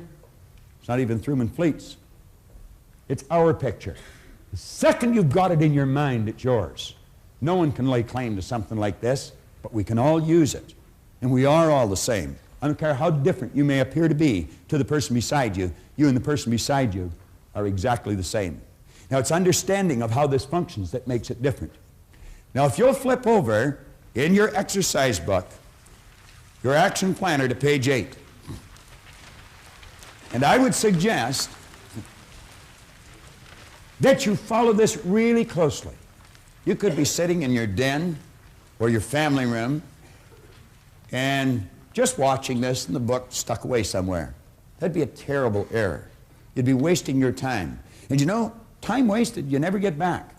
Now, of course, you only have to pay once, you see. If you've wasted the past, you've already paid the price. You don't have to pay twice. There's some consolation to it. But I would suggest you get the book out and follow me here. Now, you'll notice on page 8 and 9 are 6 drawings there. It's actually just 3 different ideas, or it's one idea broken down into 3 different parts. And as you take a look on page 8, the conscious mind, the subconscious mind, and the body, there are some very key parts to that. On the top drawing on page 8, we say this is the part of your mind that thinks or reasons. This is where your free will lies. Viktor Frankl wrote a magnificent book called Man's Search for Meaning. Viktor Frankl was a Jewish psychiatrist who spent the war years in a German concentration camp. And you know, I don't suppose anyone has ever been subjected to more abuse, intellectually and physically, than someone in one of those camps. I certainly couldn't even imagine it, even although he wrote it very well. But he pointed out, he said, regardless of how they chained us and abused us, they could never take control of our mind unless we chose to let them. He did not choose to let them. Viktor Frankl was a courageous man. He's lived to talk about it. He's lived to teach about it. And I'm going to tell you, he's a wise person. That's where your free will lies. You don't have to follow anybody else. We say the conscious mind can accept or reject any idea. Now, there is no person or circumstance that can cause you to think thoughts or ideas you do not choose. They are the most important lines that you might find in this entire program. Now, what I'm going to do is run over a few ideas, and as I do with each part, on page 9, jot some of them down. Not what I say, but what it means to you. Now, let's understand this right away. What I say, or what John says in this seminar, is not that important. What you see us put on the board is not that important. The different little props that we may use, they're not that important. What's important is what you think as a result of something we may say or you may see on the board. That's what's important. There's something you want, and there might be one idea that we fire out that'll just trigger something in your mind, and away you go. And you can do anything you want. I was talking to Raymond Aaron here early this morning. He's got a millionaires club, and there's many of you in the audience, and I want to congratulate you. I think it's a great idea. He's teaching people how to become millionaires. I watch a lot of people laugh when they say, what? He's already made 100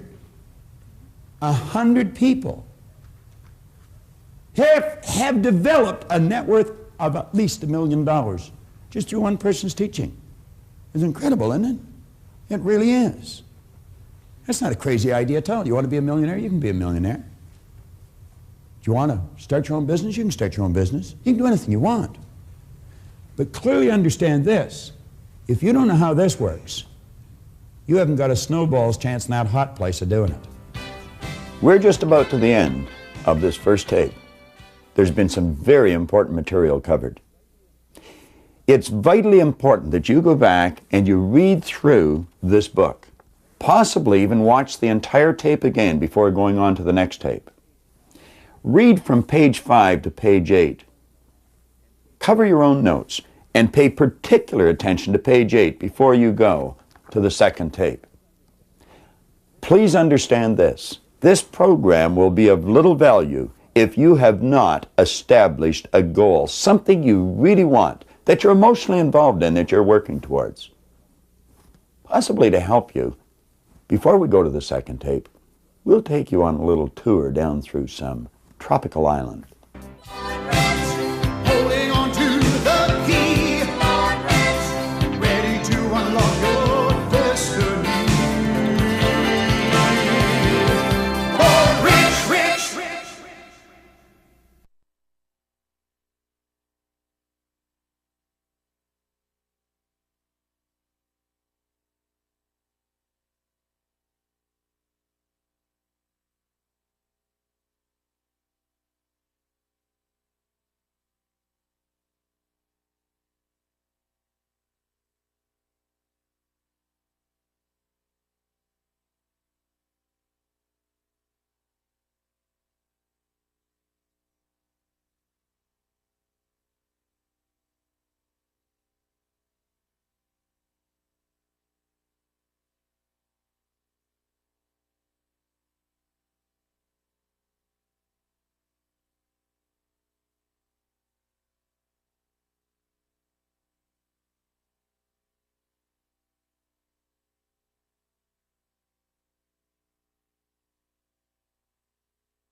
material we've covered up to this point has been absolutely essential to create the proper mental environment and prepare you for the information that's coming.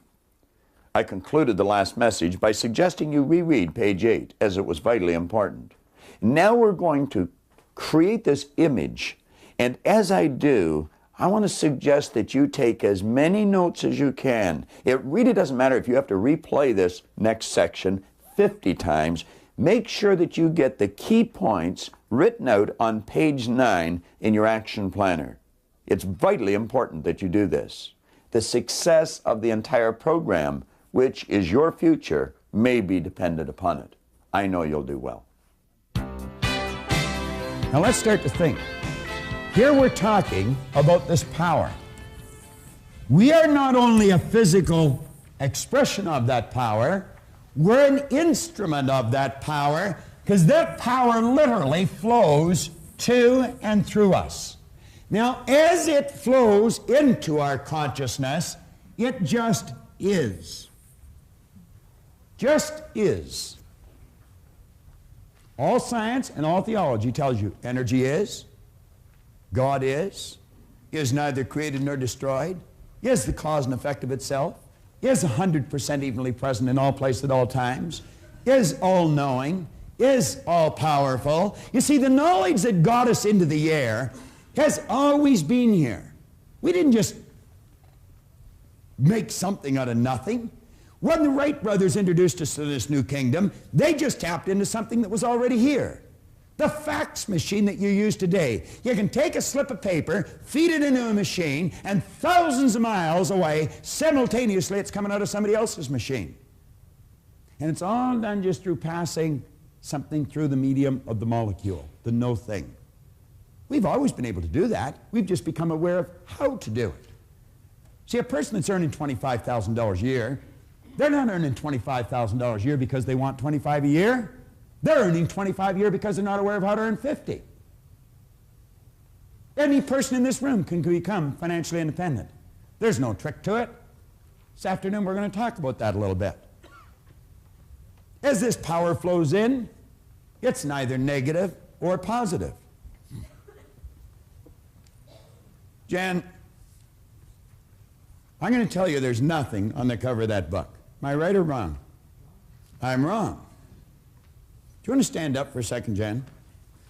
You want to get a nice shot of this lady. She's a pretty student. All right? I'm going to tell you they were never like this when I went to school. All right. Now, Jan, you're looking at the cover of this book. And I'm telling you there's nothing there, but in your mind, your eyes are telling you there is something there. Is that correct? That's correct. Let's let the camera have a shot of this. You see, there is print on the cover of this book. It says, Think and Grow Rich. And that's what Jan is looking at. And when I tell her there's nothing there, she is bound to tell me I'm wrong. Now, Jan, let's look at the other side of the book. I'm going to tell you there's nothing on the book. What do you say now? Now I'm right. You're right. Now I'm right. A minute ago I was wrong, and now I'm right. Thanks very much, Jan. All right. Now, what did we do here? We just turned the book around. Somebody say, well, that's a cute little trick you pulled on Jan, and if that's where we stopped it, that would be right. But John talked about laws earlier this morning. He was talking about the action-reaction being equal and opposite. As you sow, so shall you reap. Energy always returns to its source of origination. Well, you know, there's other laws. That's not the only law. There are 7 laws.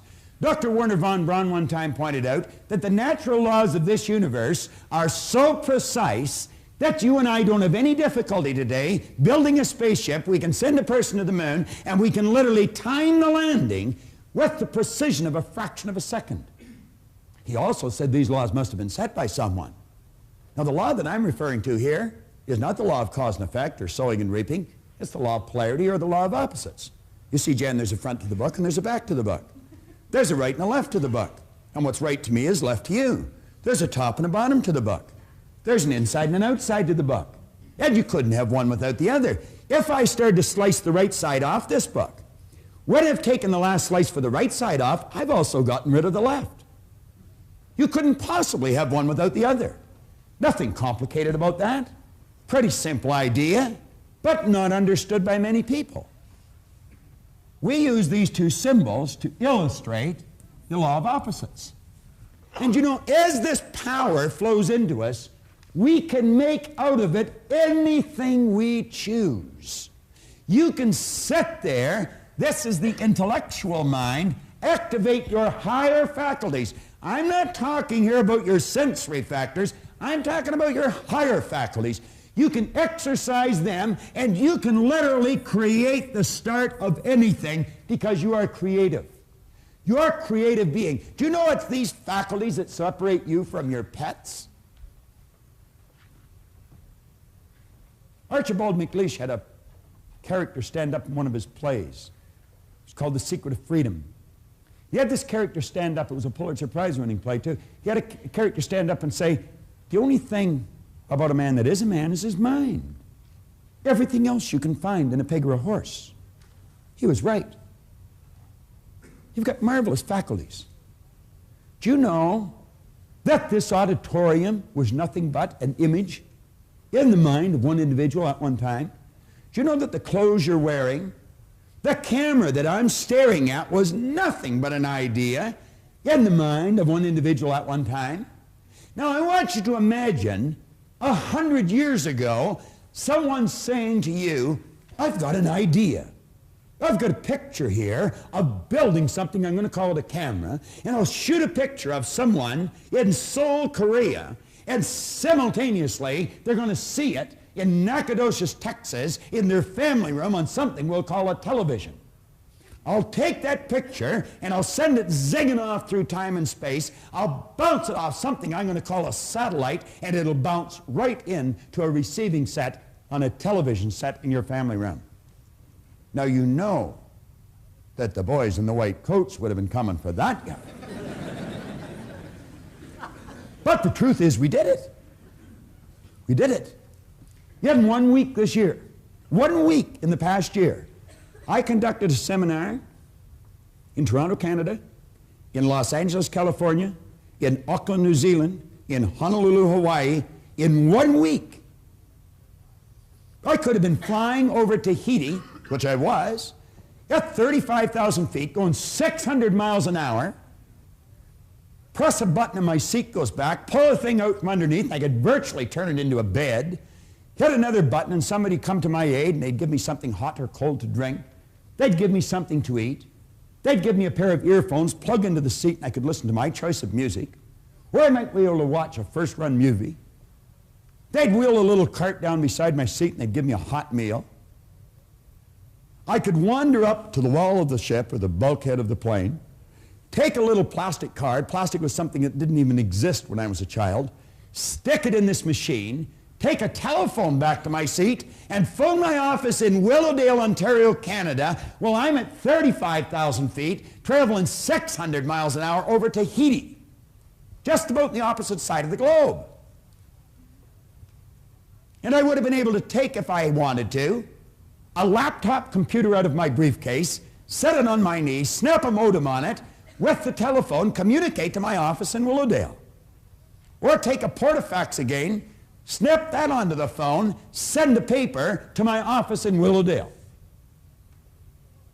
Where did all these things come from? Where do you think you got the digital watch that you have? There is only one source of supply. Every great teacher all down through history for the last 6,000 years in recorded history has told us that if we had our ear to the ground, we'd get the message. This is where everything starts. We build the picture in our mind. Do you know what our problem is?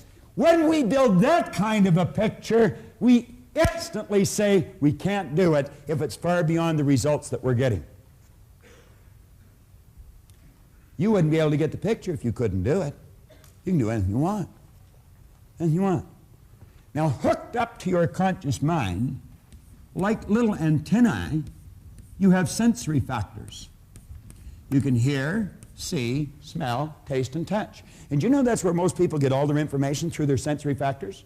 They watch a TV, read a newspaper, listen to the radio, overhear conversations, and you know what most people are doing? They're talking about why something can't be done. And we're listening to it. Do you know, for 26 years, that's the only way I got my direction. I just did whatever the other guys were doing. I remember when I was 17, they said, we're joining the Navy, are you coming? Sure. I got 5 years. They didn't even like it. I'd never even seen a boat, let alone a ship. Why did I do it? Well, the other guys were doing it. Just wherever they go, you know, like sort of in lockstep type fashion, we go through our life. The average person tiptoes through life hoping they make it safely to death. What a dumb game.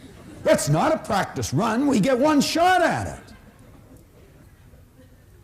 You don't have a contract to live forever, you know.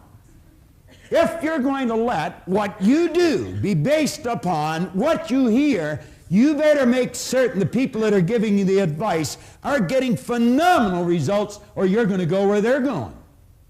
And I can be an authority on this. I am an authority on it. I spent 27 years doing it every waking hour. I know where they're going to lead you. Around in a circle, because that's where they're going.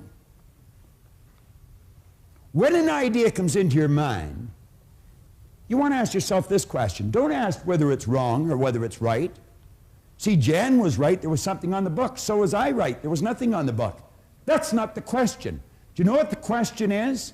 Will that idea take me from where I am and move me in the direction of the star that I'm shooting at? Will it help me reach my goal? If it won't, I guarantee you it's going to take you in the other direction, because you're not going to stay where you are. That is certain. That comfort zone is a dangerous place to be. It's like Riggs said, it may be comfortable, but it's a bad spot. You have the ability, when someone gives you a suggestion that takes you in a direction other than where you want to go, you have the ability to consciously and mentally just reject that idea. And then you can go ahead and originate whatever idea you want. Now, as long as an idea is in your conscious mind, it'll have absolutely no effect on your physical body or what you're doing. No effect at all. It's when you take that idea and you turn it over to this part of our mind we refer to as the subconscious. It could be called universal intelligence. It's called by many different names. Superconscious. There's about 150 some names you can put on here. The early Greeks referred to this part of our personality as the heart. You see, they pointed out that as you think in your heart, so are you. Do you know that side of your personality has no ability to reject an idea? Absolutely none. Whatever idea comes in and goes in here instantly is manifest in that physical body of yours. Now, you get ideas from outside, we instantly let them come in here and we act on them. I want you to take your hand and hold it up like that for a moment. Take your hand and hold it up like that. Now, put it here in your chin for a second. Will you do that? Where's your chin?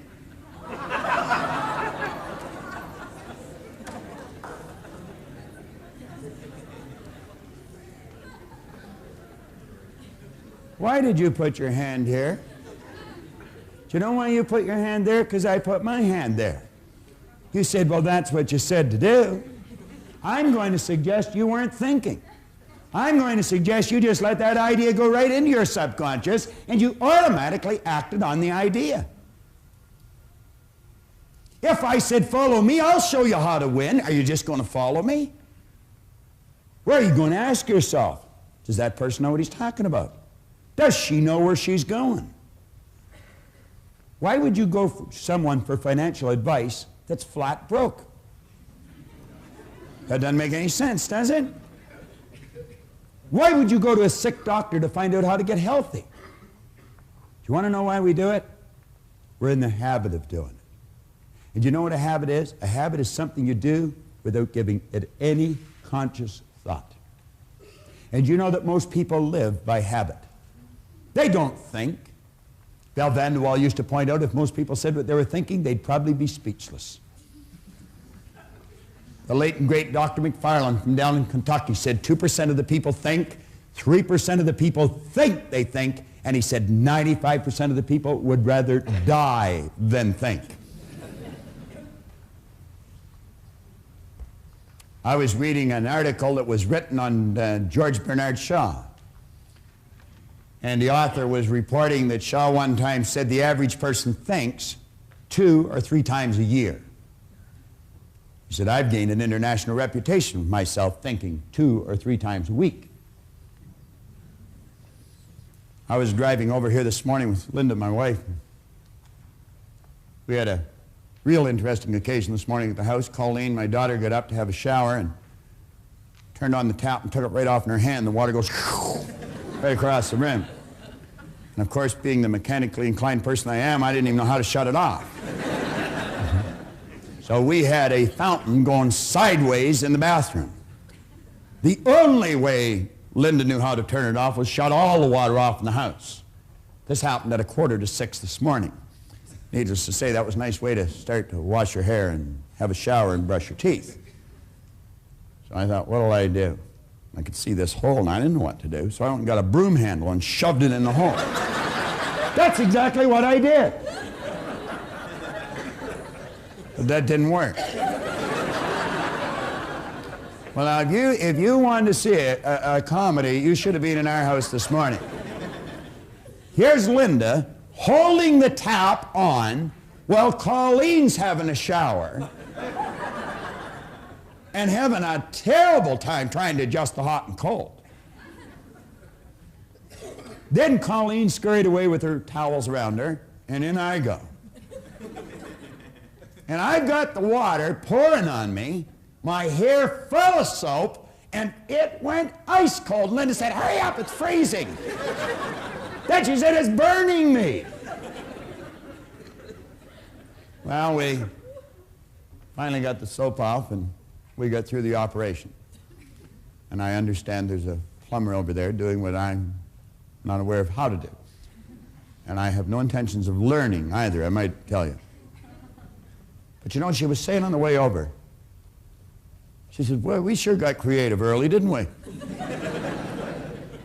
Then she said something interesting. She said, you know, there would be some people, that's the only time they ever originate a creative thought in their life, when they meet some kind of a catastrophe like that. And you know, that's true. That is the truth. That's the only time, when their back is right against the wall, that they'll think of something different. What's a different way to do what you do? What's a better way to do what you do? What's a different way to strengthen your relationships? What's a better way to improve your income? Do you know if you're still running your company the way you were running it 5 years ago, you're going out of business? That's true. You've got to do it different. And by that I mean you've got to do it better. You've got to become more effective. You see, we live in a fast-changing world. This isn't the 50s any longer. You've got to run to keep up today. And if you're not prepared to do it better, get out of the game, because you're really going to get hurt. But any one of us can. And I don't care what's happened in the past. You might have been losing right up to this moment, but there's no point from this moment on doing it. You see, I blew it until I was 26, but as Ray said to me, you've already paid for that. You don't have to pay twice. Start to think. And he says, if you choose an idea and you place it in here, instantly and automatically, you move this thing called a body, which is nothing but a mass of energy, into a new vibration. That causes it to act different. You see, the action is caused by the vibration. If you're entertaining a negative idea, and this is the emotional mind, by the way, and you let yourself get emotionally involved in the negative idea, you instantly move your body into a negative vibration. There can be no intelligent action come from a negative vibration, ever. If energy is in a negative vibration, it must move into negative form. Science will tell you one of the first laws of energy is that energy is forever moving into form. And you know what religion calls this? They call it prayer. Prayer is the movement that takes place between spirit and form, with and through an individual. Do you know most people are praying for what they don't want? They're talking about what they do want. They treat God as some cosmic bell captain that's just going to run because they spoke. But it's not the way they think. They wish positive and think negative. If you're in a negative vibration, as John will show you tomorrow, the only thing you can attract to you is something negative. How do you change? Well, one good way is consciously pick the people you associate with. Pick with people who are winning. Go mix with them. do what they do. You're going to find that some of your family, some of your relatives, some of your friends, people that you love, are in a negative vibration. That doesn't mean you divorce yourself from them. Just don't go as often and don't stay as long. Makes good sense. I had a good friend of mine a number of years ago, Harold Brennan. He's still a good friend of mine. Harold one time said, if you don't want to catch fleas, you don't sleep with the dog. Not bad advice. Now, let's just change gears here a bit. You come up to a person and you say, "Hi, how are you today?" You never hear a person say, "Oh, I am consciously aware that I'm in a negative vibration." I've never heard anybody say that. You know what you will hear people say? "I don't feel that good." What do they mean? Well, we invented words to describe situations. Feeling is a word we invented to describe our conscious awareness of the vibration we're in. When a person says, "I don't feel very good," what they're saying is, I'm consciously aware that I'm in a negative vibration. Now, because of their ignorance, and I mean that, unfortunately we use the word ignorant more often than not. We should be using the word rude. Not everyone's rude, but everyone's ignorant. We just don't know some things. But because of their ignorance, they don't know that they're causing themselves to feel bad. So they'll say, "She really makes me mad. He really upset me. Oh, I'm glad you weren't there. It just made me sick." It can't make you sick. He can't make you angry. She can't upset you. You've got to do it to yourself. Boy, that's a heavy load, isn't it? I am responsible for how I feel, and you haven't got anything to do with it. You'd say, "Hell, I don't want to play that game." Fine, lose. You see, it's like Wayne Dyer said, if you think other people are the cause of your problem, you're going to have to send the rest of the world to the psychiatrist for you to get better. Now, you know how successful you're going to be trying to pull a deal like that off. Let's become aware when we're not feeling good, when we're not doing the things that give us the results we want, we are emotionally involved with a destructive concept that we put in here ourselves. Let's consciously and deliberately build a positive idea, get emotionally involved with the positive idea, and simultaneously we move into a positive vibration. Everything changes. That takes some mental strength. How do you develop? I'll tell you exactly how to develop it. Sit and watch the tape that you're watching every day for a month. Every day for a month.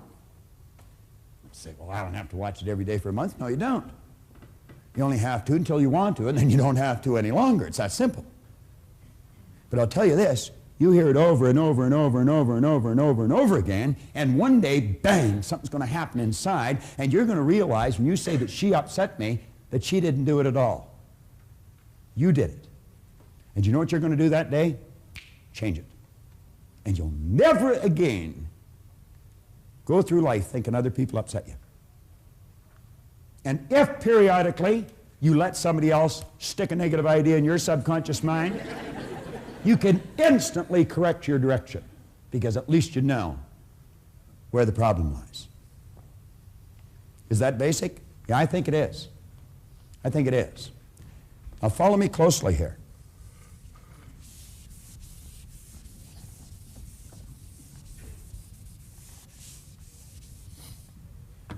The ideas that you impress upon your subconscious mind over and over and over and over and over again ultimately become fixed in there. You see, what you're doing when you build these ideas that we're discussing now, what you're doing is building brain cells. Every time you think about that idea, you're giving those brain cells more strength.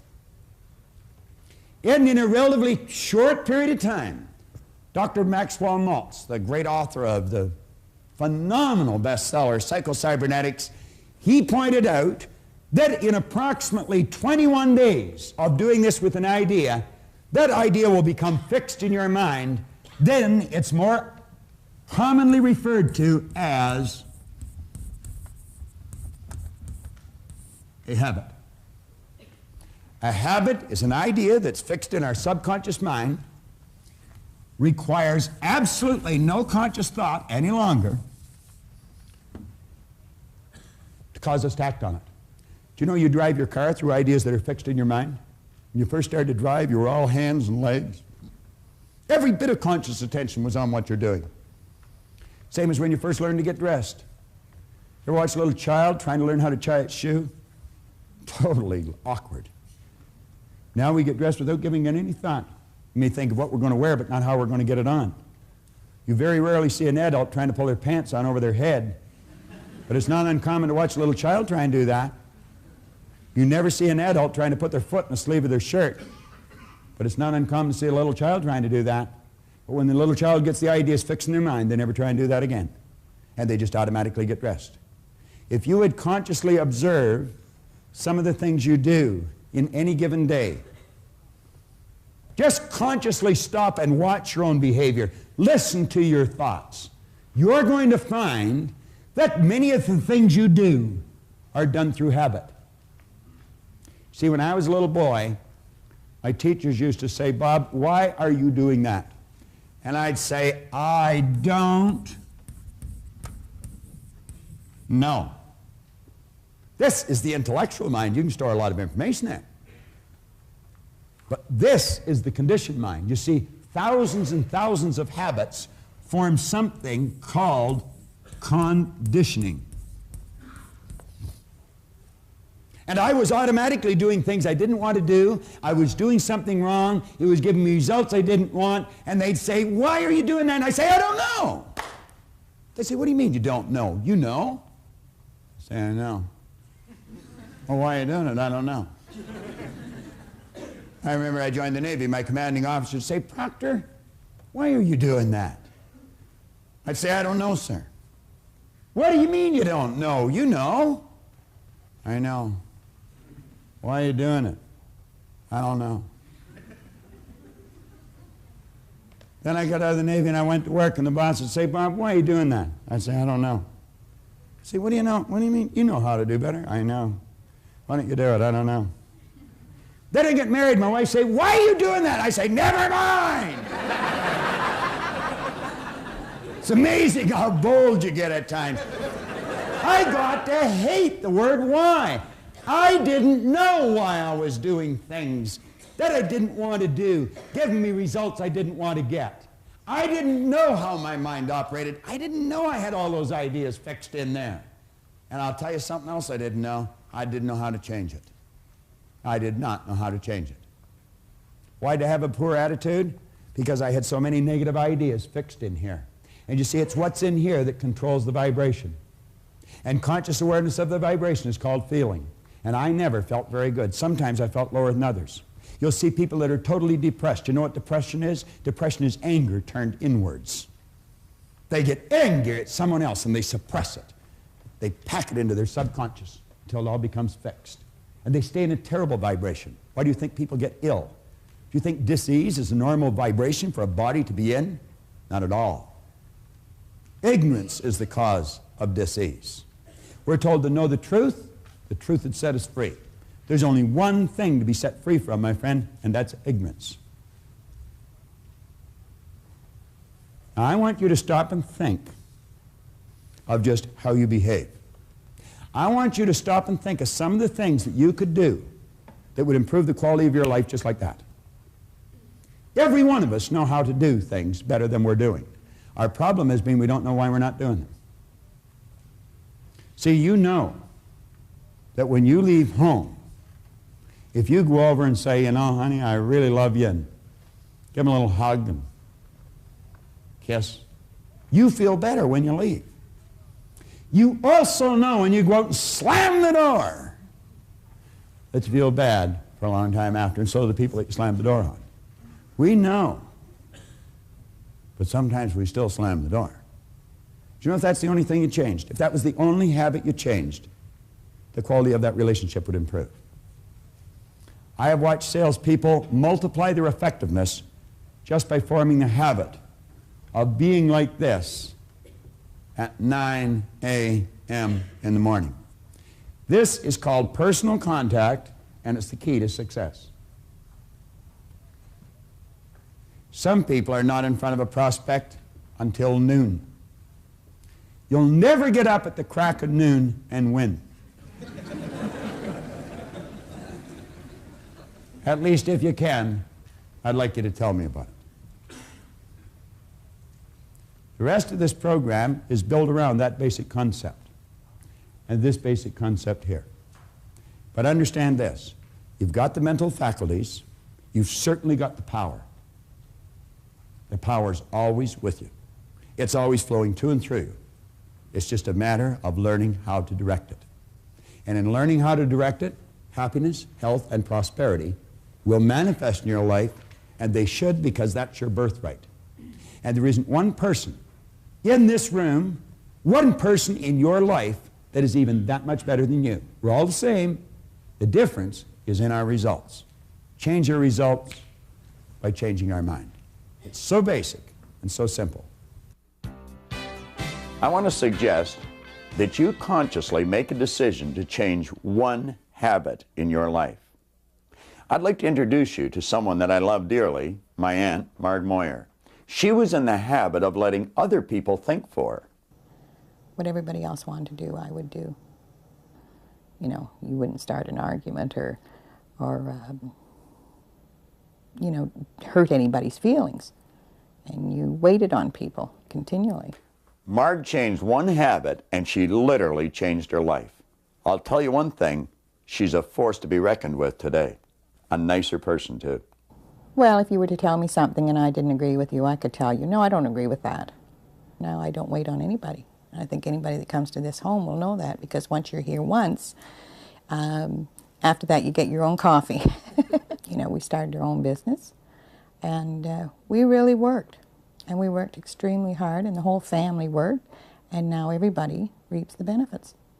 I would never have had the inner security to start a business.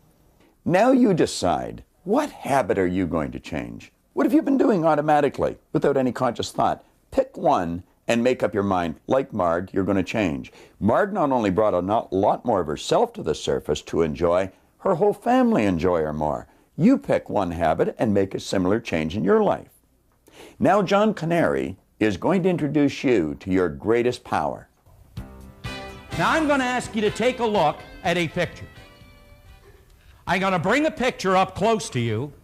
First of all, I'm going to hold it up. Some of you have seen this before, but I'm going to ask you, some of you, to tell me, what is it you really see? Now, if I were to go over here to Paul and say, Paul, what is it you actually see when I ask you to take a look at this picture? What do you see, Paul? A skull. You see a skull. Andy, tell me, what were you able to see? A skull. You were able to see a skull. Now, if I take a closer walk over here to someone here, what is your name, sir? Jim. Jim, what did you see? I saw a skull. You saw a skull. Jim, can you just walk up here for a moment? I just want to get you on camera here and get you to take a closer look at this. And just take a look and tell me, yes or no, is that a skull?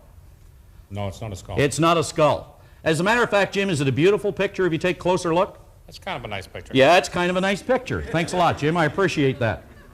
Now, you see, the closer that I get to you with this picture, you're going to start to see something completely different than what you thought you were looking at. You see, you instantly said, that's a skull. You remember this morning Robert talked about cells of recognition. And you were able to see this with your eyes. Your eyes picked it up and sent a transmission of energy to cells in your brain. Cells in your brain. Those cells were triggered, are moved into a speed of vibration, a high amplitude of vibration, and flashed a picture on the screen of your mind. The picture you were able to describe is a skull. But you know something? That's not true. You know what I've got here, isn't that correct? Correct. Do you know what I've got here, Tammy? You see, some of us in here have exactly the same picture of what's in this skull. What it is a beautiful lady looking in a mirror. Now, there is no way, unless you get a close look at this, can you see a beautiful lady looking in a mirror. There is just no way that you can actually see it unless you get close. I want you to think about something, and it's extremely important. Do you know that some of us, since we were infants, have been doing certain things in a certain way because of a belief system we've fallen in love with, and we protect that belief system even in favor of the truth? Even in favor of the truth. There are people who will die for tradition even if it means learning the truth. On the very first page of this particular lesson, page 11, at the very top, it's referred to as your greatest power. Your greatest power. And I want you to follow through this particular lesson with me as I begin to work with it on the board a little bit. But at the very top, when you were an infant, and in the early years of your life, the ability to control what energy or ideas were entering your subconscious mind had not yet been developed. In other words, the age of reason, before the age of reason, before we ate of what is called that tree of knowledge. I'm talking about, you could say, our little life. Long before we were able to say yay or nay. Now there's a question I want you to ask yourself as I get into this. And the question goes like this. Who and or what is in control of my life? Who and or what is in control of my life? Now, George Bernard Shaw one time put it this way. He said, it seems that people are forever blaming their circumstance for who and what they are. He said, don't believe in circumstance. The people who get on in this world, who come up with the results, are the people who look for the circumstance they want, and if they can't find them, then they go back and they make them. Then they go back and they make them. So let's just maybe take a look at how we learn some of the things we've learned. First of all, let's understand that we are all a confluence of a genetic structure. You could say that our genetic structure makes up a lot of what we believe and a lot of what we are, but not near as important as our environment. Now, one time Earl Nightingale made a statement that went like this. He said, all kinds of studies have been made regarding motivation. What is it, he said, that motivates us to do the things we do, to achieve the things we achieve? And he said, well, there's no pat answer to so large and complicated a question. He said, we believe that the overriding force that motivates people is due to choice of environment. Now, he said, some people make this choice consciously, but a great majority of people make this choice unconsciously as a result of environmental conditioning. Now, let's just go back into our little life for a moment. A very simple little exercise, but yet, you see, even though we know it, it doesn't mean we are actually implementing the understanding of it. And you could say there is our outside world that has the predominant influence in the life of a child and what that child becomes. Now think about it. Here is a child who was born in absolute perfection. Maybe not physically speaking, but from a spiritual point of view, this child was born absolutely perfect. And in the beginning, they have the ability to think, they have the ability to reason, they have all the intellectual factors somewhere resonant within their mind, but they're not yet developed. Consequently, their mind is wide open for any idea that is going to come down the tube. Let me give you a good example of that. If I were to just come over here and I were to speak to you, Onik, Mr. Kavuk. Mr. Kavuk, if I were to ask you what religion you are, if you had to name one, what would it be? Christian. Now let's keep in mind that there are what? There are 47 types of Christianity in California alone. Now, what are your children, Onik? They're Christian. Now, were they born Christians, Onik? They were born Christians. Now, here's the point. Here's a brand new baby, and we'll just call this baby Billy or Julie. And one of the things that the baby is going to learn is about that symbol. Is that right? Yes, no? The baby is going to learn something about that symbol, just as Onik was just telling me. That's an idea that the baby is going to learn. But let's understand how the baby learns to begin with. How many people have a young baby? How many? All right. What's the baby's name? Rebecca. What is it? Rebecca. How old is the baby? 11 months. Now, Rebecca is being spoon-fed by now. Is that correct, Dad? Yes. Yeah, Rebecca is being spoon-fed. Now, here's what happened. Now, when you first got Rebecca, did you say, your name is Rebecca and don't you ever forget it? Is that what happened the first day you brought her home? Okay? Now, isn't it true that if you notice Rebecca, that at a certain point in her life there, I don't know how many weeks it was, but there's a hand. She's looking at this hand she's holding up. And she's wondering, what is this?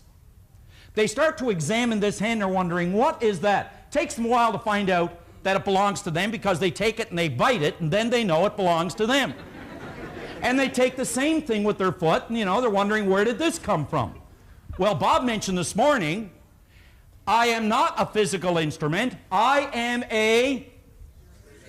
and I have, and I live in. All right. Well, you see, Rebecca is a spiritual creature. And Rebecca, for the most part, is going to learn about Rebecca from the people by whom she is surrounded in her outside world. That's how Rebecca is going to learn. But do you know there's a certain point in Rebecca's life, and it could be now, could be later, but there's a day that Rebecca is going to go through some introspection, and this is what Rebecca is going to say silently in her heart of hearts. There's a little thing written by Adele Davis, and it goes like this. Who is this person called I? How many times maybe have you been blue? How many times have you been blue and maybe looked at a friend and said, hey gosh, I wish I were you? Or how many times have you attempted to change, say, your whole life's pattern and to rearrange? Rebecca doesn't know. She doesn't know why she feels the way she feels. Well, you see, this is the way that Rebecca started to learn. If we were to just take and say Rebecca is going to learn to eat off the spoon, this is what will happen. Mom will take a spoon. Rebecca's mind is wide open. She's crying for the food. And Mom will take the spoon. She'll start to go like this. Come on, honey. Open your mouth now. Open it wide. Open up, Rebecca. But Rebecca doesn't open up. That's why she has food all over her. She's got it all over the clothes. But Mom continues to go, open wide, honey. And eventually little Rebecca starts to do what? She starts to emulate who? Mom. And she starts to open her mouth, in goes the spoon. She identifies now. There's been an idea or there's been an image fixed in little Rebecca's mind. Do you know this is going to continue as Rebecca begins to grow up? I'm going to say things to her like, you're just like your father. You make me so angry. And all these ideas now are being impregnated or are being impressed in this little girl's mind to the point where they make up the concept, the belief system, or the idea, or what Rebecca comes to believe is true about her world that she lives in. What happens when Rebecca starts to eat of this tree of knowledge where she develops the ability to reason, the ability to choose. Do you know, now that Rebecca can think, let's not make the mistake of believing that because she can think, that she is actually thinking. As Dr. Ken McFarland said, Bob was referring to, 2% of the people think, 3% of the people think they think, 95% of the people rather die than think. Rebecca is not necessarily thinking. Let me give you a good example. What is it that's causing Rebecca to do the things that she's doing? We know it's got to be the conditioned mind. Good, bad, or indifferent, it is the ideas that have been impregnated in her subconscious or her conditioned mind. Let me give you a good example. One day Rebecca is going out and she's doing a little bit of shopping with Mom. And they get in this car and they start down the street. And Rebecca leans into the front seat. Now remember, she now has the ability to reason. But it doesn't mean she is. She is a product, to a large extent, of her environment. And she leans in the front seat and she says, Mommy, Mommy, Mommy, where are all those dumb bastards today? Well, Mom's got all the wisdom. Mom is thinking, you see, she grabs the steering wheel, thinks about it, says, oh, honey, you just relax. Because they only come out when your father is driving.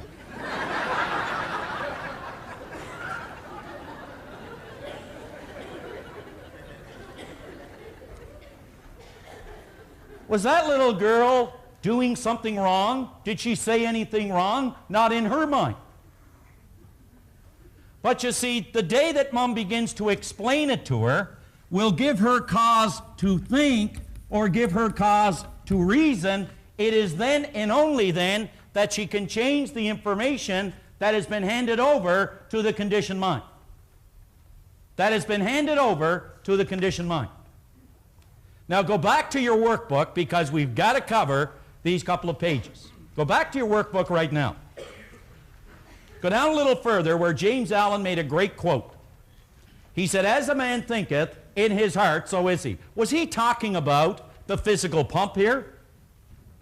No, he was talking about the heart of hearts. He said, as a man thinketh in his heart. Now, he didn't say as a man and not a woman. He didn't say a man and a woman, not a child. He didn't say a person who works at Ford but not one at General Motors. He didn't say a black person but not a white person. He said the heart of hearts, because the heart of hearts, you see, has no complexion. The heart of hearts doesn't care where you live. The heart of hearts doesn't care who you know. It doesn't care what you have. The heart of hearts states that any idea you turn over to me, like to Rebecca, if Rebecca was taught an idea that was not good for Rebecca, Rebecca will act out that idea, good, bad, or indifferent, because the idea states that as a person thinketh in their heart, so they will be in their action, in their results, in their life. So you see, maybe in the beginning, someone was in control of Rebecca's life. But it reaches a point where no one is in control of Rebecca's life anymore. And this is what I want to see if we can get through here before too long. Now, help me on this page. It says you're no longer an infant. You do have control over what enters your subconscious mind. Whether you're exercising that control or not exercising it is another subject. You know, a mother got up one morning, she yelled up the stairs, she said, son, get ready, we're going, you got to get going to school. He yelled down, I'm not going. You have to. Give me 2 good reasons why I should. Well, she said, the first one is you're 40 and the second one is you're the principal. So we're no longer an infant. Go along here with me again if you will. You can control what enters your subconscious mind, and furthermore, you definitely have the God-given ability to change the old conditioning. You know, I don't think there is anything greater that you can learn about you than that statement. You see, your present conditioning is your personal life what you have, what you believe you are. It is your family life, and it is your business life. It is your income. It is everything about you. That is a reflection of your own conditioning.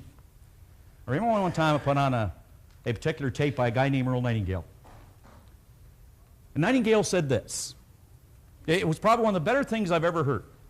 Nightingale said that your world and everything in it is a reflection of your own mental attitude toward yourself. This world that you live in, that you see, and everything you believe it to be, it is a reflection of your own mental attitude towards yourself. So here we have what is called the old conditioning. That's what we are today, regardless of where that might be.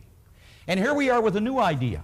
In other words, we are living with a belief system, as you see over there, and what we are attempting to do sometimes is to develop a new, constructive, or a bigger idea. Had someone mentioned to me today, well, I don't know how to do it. You know what? There isn't a soul alive that knows how to reach a goal until they reach it. There isn't one living soul alive that knows how to reach a goal until they reach it. And even a person who has can't tell a person who hasn't until they reach it. Only then will they know. But you know, there's some good news. Albert Einstein had something burned into the corner of his desk that he said was responsible for every great invention he ever brought about. And this is what he had burned into his desk. That all creation waits. Now think now. All creation, he said, all creation waits with eager longing for the revealing through the sons of man. That's you, and it's me, and it's those around you. In other words, the way to do anything you want to do, it's already here, but you've got to use something to work with it. You've got to use your ability to reason, your ability to choose, your ability to think. You've got to use it. And we're going to cover those two areas because you see you can reason two ways, and that's what we're going to touch on here. Now, go through with me then the last paragraph in this page. You can control what enters your subconscious mind, and furthermore, you definitely have the God-given ability to change the old conditioning. And by doing this, you can transform your life. Now that's what a behavioral scientist would say. Let's go over to the other side, to the philosopher, the theologian. What would they say? Let's go back to a guy by the name of Paul. He was a pretty bright guy. He used to walk along the shores of Galilee there, and he was picking up and learning as well. And he said something like this. He said that if you want to be transformed, he said, be not of this world. Now, he didn't mean to leave it.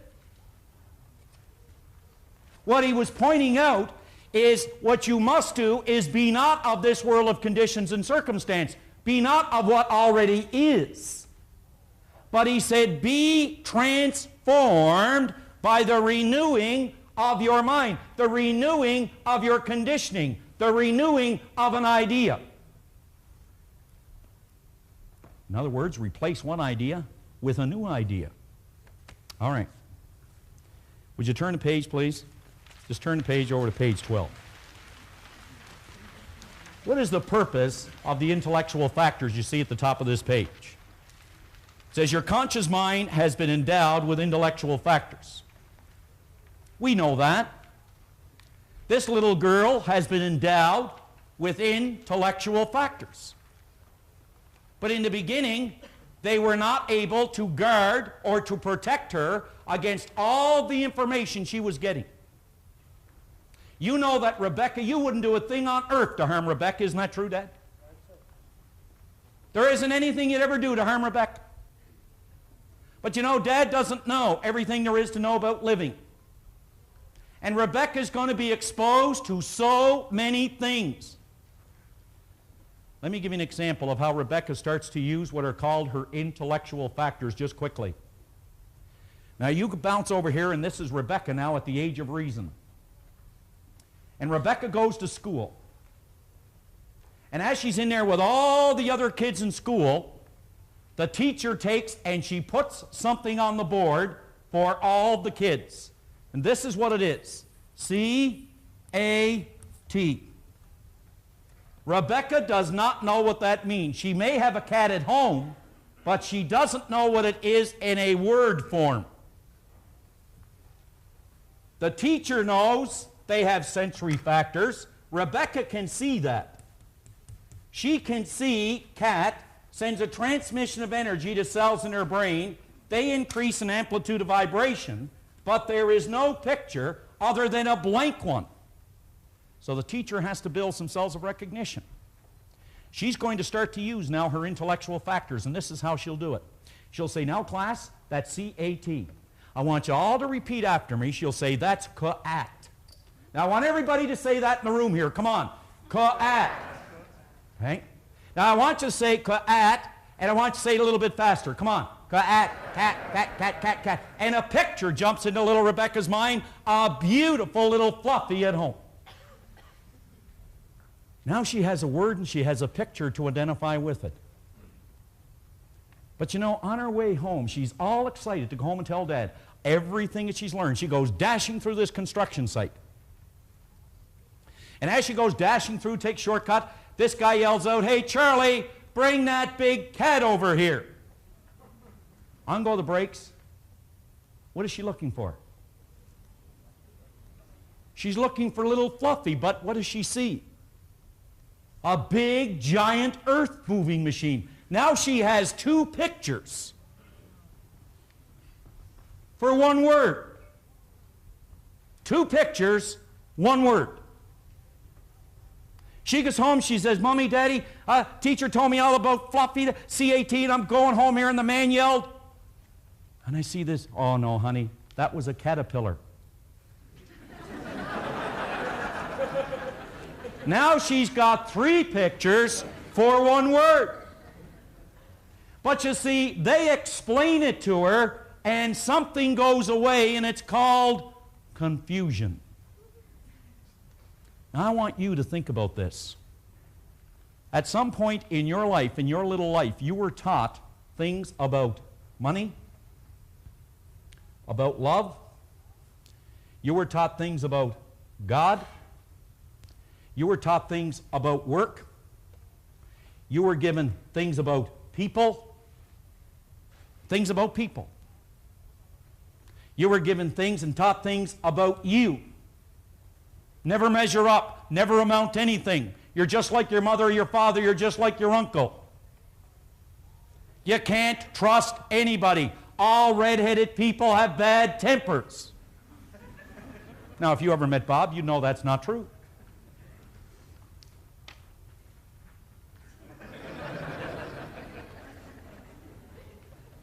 So you see, we have all been taught these things as we started to grow in our life.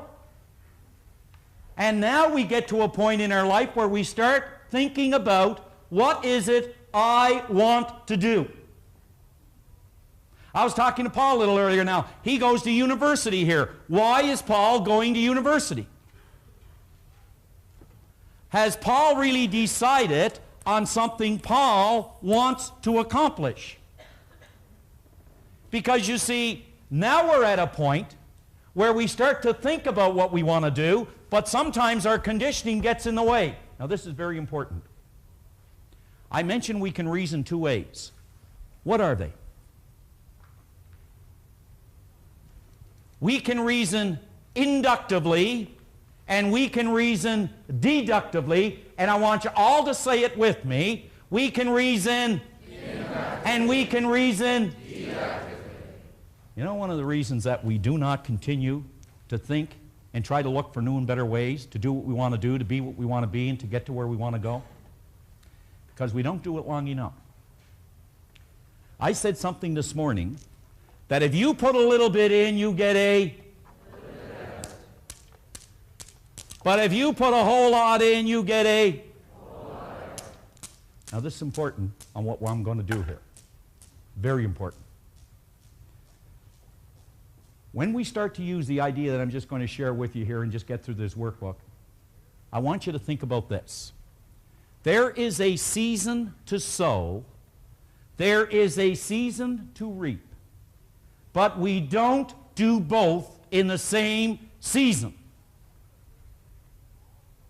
Now, at the count of 3, I'm going to ask you all to do it with me, that there's a season to sow, there's a season to reap, but you don't do both in the same season. Are you ready? Now, I want you all to do it with me. Come on. 1, 2, 3. There's a season to sow, there's a season to reap, but you don't do both in the same season. Sowing and reaping. There's something in the seminar that is very, very dear to me, and I know in every seminar that I make a strong point, and I emphasize this point. Of course, I emphasize it because of what it's meant to me. But I always mention that there's a season to sow, there's a season to reap, but we don't do both in the same season. When I say that to people, you know, they seem to walk away at least with an intellectual understanding that, yeah, that's true. But somehow I don't feel that they actually take and they do it long enough. They don't sow long enough. The farmer understands it.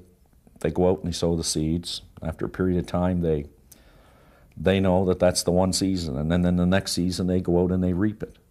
And then, of course, by putting both of those together and doing them to the best of their ability, in other words, do the best you can to sow it, nourish it, preserve it, take care of it, look after it, you know that in the next season you're going to get a great crop. For me, the sowing was the 5 years that I spent at the seminars. There was no money. I had to pay my own way. And I understood that, of course. So I spent 5 years sowing it. And believe me, there was many, many times that I was checking to see whether or not there was anything growing. And you have a tendency to lose faith a lot. But I know now that when I speak to an individual about that, I can say it with conviction, I can say it with commitment. Because you see, I spent the season sowing. I, of course, have, as far as the season of reaping, it's been more reaping than there has been sowing. It just seems that it comes back tenfold. I remember an expression I've heard time and time again, where the laborers are very few, but the harvest is great. And I believe, again, that's a result of a person's ignorance, that they believe because they do something today, they should benefit tomorrow. We don't know when the season of reaping is, but we do know when the season of sowing is. And that's every living, breathing moment that we have an opportunity to provide a service or put the best into what we're doing. We know then that the result is guaranteed. That's what the law of compensation is based on. You take care of the sowing, something far greater. The universe will respond in like kind in perhaps another season. I don't know when that season might be, but I do know that it must respond in like kind, and you will reap what you sow. So that's been very important to me. We can reason, I said, two ways. We can reason inductively and we can reason deductively. Do you know the moment that you begin to entertain a new idea, if your conditioning is evaluating that idea, you may reject that idea only because of your old conditioning. But chances are even good that a person who has experienced a lot of good results in their life, when they're presented with a constructive idea, their conditioning will evaluate that idea as a good constructive idea to move on to another dimension in their life. Think about it this way. Inductively, we have the ability to gather what is called facts. I'm going to give you a good example. There was a man one time who took a $5 bar of iron. And with that $5 bar of iron, he started to really think, what can I do with it? Well, what have they done with it so far? Well, they use it as a paperweight. They use it to keep a door open. But he started to really think. He was using his inductive factor, his critical factor, his logical factor, his creative nature. He was using that to figure out, what can I do with this $5 bar of iron? In other words, he was thinking. And he started to put some facts together as to what he could do with this $5 bar of iron. That's what he found. He found a way to make kitchen cutlery by using and gathering facts and gathering information and bringing from the spiritual plane by bringing thought. The greatest power in all creation, power of thought. And he started to pull in these thoughts to figure out, what can I do with this $5 bar of iron? He found a way to make kitchen cutlery. And he sold it for $250. But someone else came along and they gathered one more piece of information. They started to gather a little more information. I can do something more with that $5 bar of iron. And they arrived at a premise. What's a premise? It's an idea. Science approach every subject with an idea or the premise that there is an answer. He approached the new idea with the $5 bar of iron, that there was a better thing to do with it than kitchen cutlery, and he found it. And he made balance springs and put them in your watch. And he sold it for $250,000. I want you to think about you as a $5 bar of iron. Really stop and think about you as a $5 bar of iron.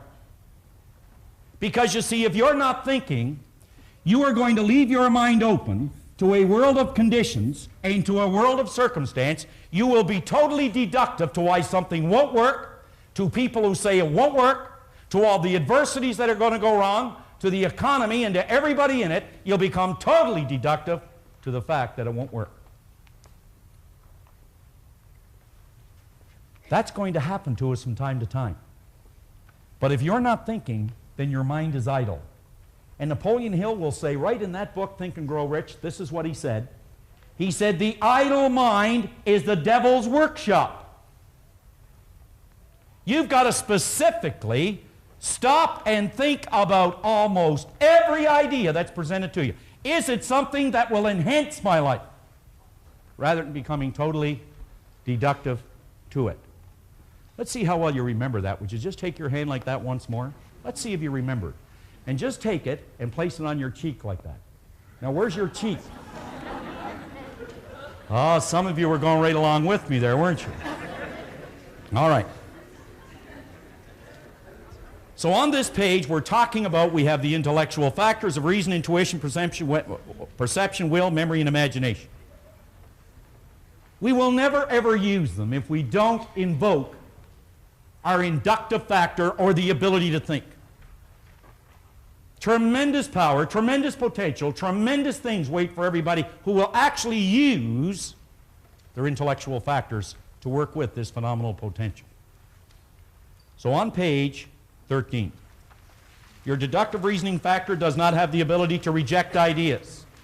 Think about it. Your inductive reasoning factor does not have the ability to reject an idea. How often have we become totally subjective to an idea or to a group of people without giving it any thought or consideration? It only has the ability to accept and turn over to the treasury of the subconscious mind whatever is offered to it. When your inductive reasoning factor is inoperable, set aside, or not engaged, you are not thinking for yourself. Now, you must follow this book with me. It is vitally, vitally important.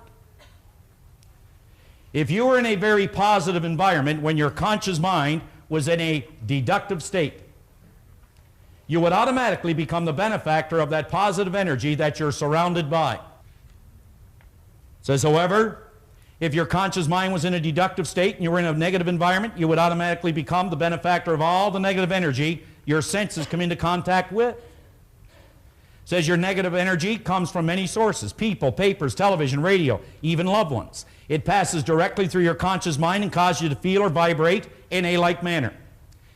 Think about that. Napoleon Hill often talks about, he said, I want you to imagine, he said, that there's an energy constantly flowing to, with, and through you. And he said that this energy is flowing not only with, to, and through you, but also around you. And he said that energy is affecting people around you, just as their energy is affecting you and the people around them. and the people around them.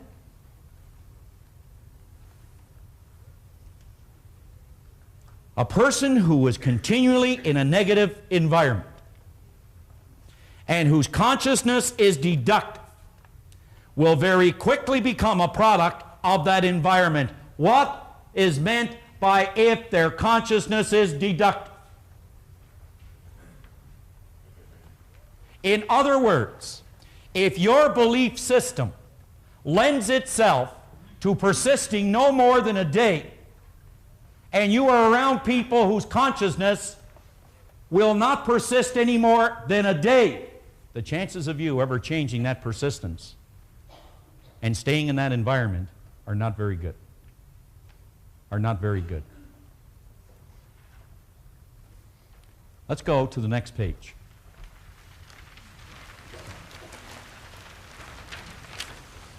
The inductive reasoning factor. At the top, your inductive reasoning factor is your thinker. It is referred to in some circles as the critical or analytical factor. This is the part of your personality that actually separates you from all the rest of the animal kingdom, and it gives you dominion over your world. Do you remember something over there in Genesis 1:26? What did it say? You were given dominion over what? The fowl of the air, the fish of the sea, and everything that creepeth on the earth. Do you think they referred to everything other than your results? Did they mean, Dan, everything but your income? Did they mean everything but your happiness? Did they mean everything but your health? We don't have time to go into the story, but I could tell you a story about health just as far as my own family is concerned about Maureen, who was very, very ill at one time. But she refused to give in to a life-threatening illness. She wouldn't become deductive to the fact that she could not become healthy again. She thought of all the reasons why she could, and all the reasons how she was going to. And she would not listen or permit anyone who suggested anything remotely different. Anything remotely different than what she wanted to be, what she wanted to do, where she wanted to go. She wouldn't accept it. She wouldn't accept it. This is the part of your personality that actually separates you from the rest of the animal kingdom and gives you dominion over. Properly developed and applied, your inductive reasoning factor will turn you on and turn you into an excellent channel for creative energy to flow through.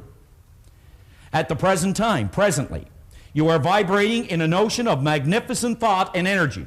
We'll be getting into that a lot more tomorrow. But I want you to imagine yourself for a moment, if you could. Just stop and think. Like, just close your eyes for a moment. Go ahead and do that. Just close your eyes. Everyone close their eyes. And just imagine yourself living in this ocean of motion. Just imagine it, picture it. You see this tremendous, tremendous mind stuff, an intelligence, if you will. Just imagine it. You're plugging into it. Right now you're doing that. You're plugging into it. And you are drawing from it right now. As you stop and think, as you can see it, you are actually drawing from it, pulling from it. Do you know that of all the good of this universe were poured over each person in this room, the only amount of that good that you can have is yours only by right of your consciousness. The only amount you can have is the amount you're able to understand. You can only have what is yours by right of consciousness. Let's continue in the book.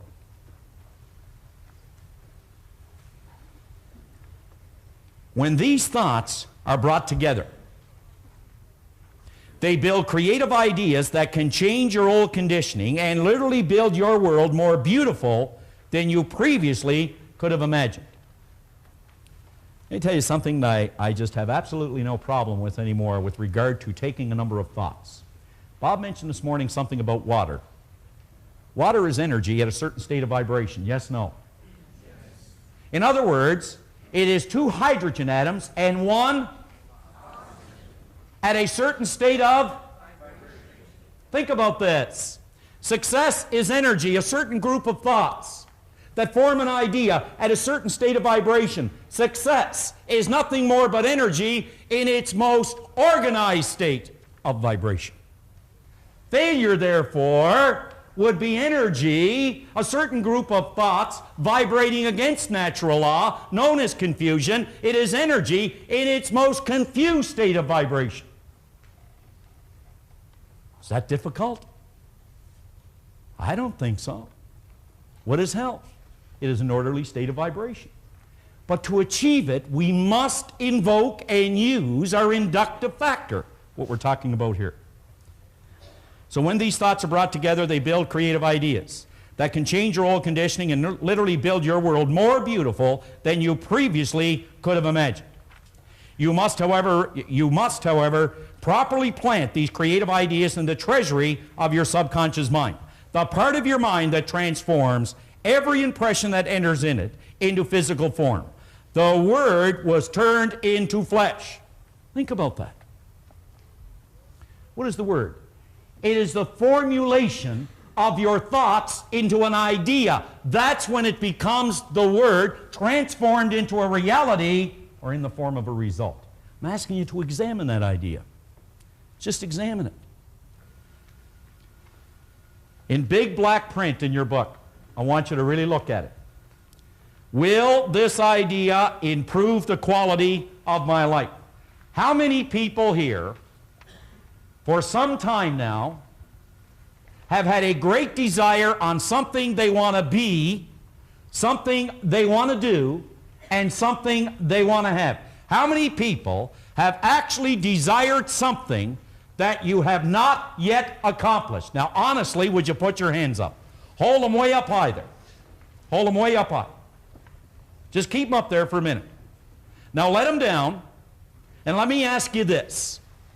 With respect to this idea, isn't it true you have had ways on how you can achieve it? Yes, no? Isn't it true that ideas have come to your mind on things that you should do, but you've rejected them because of why? Say it louder.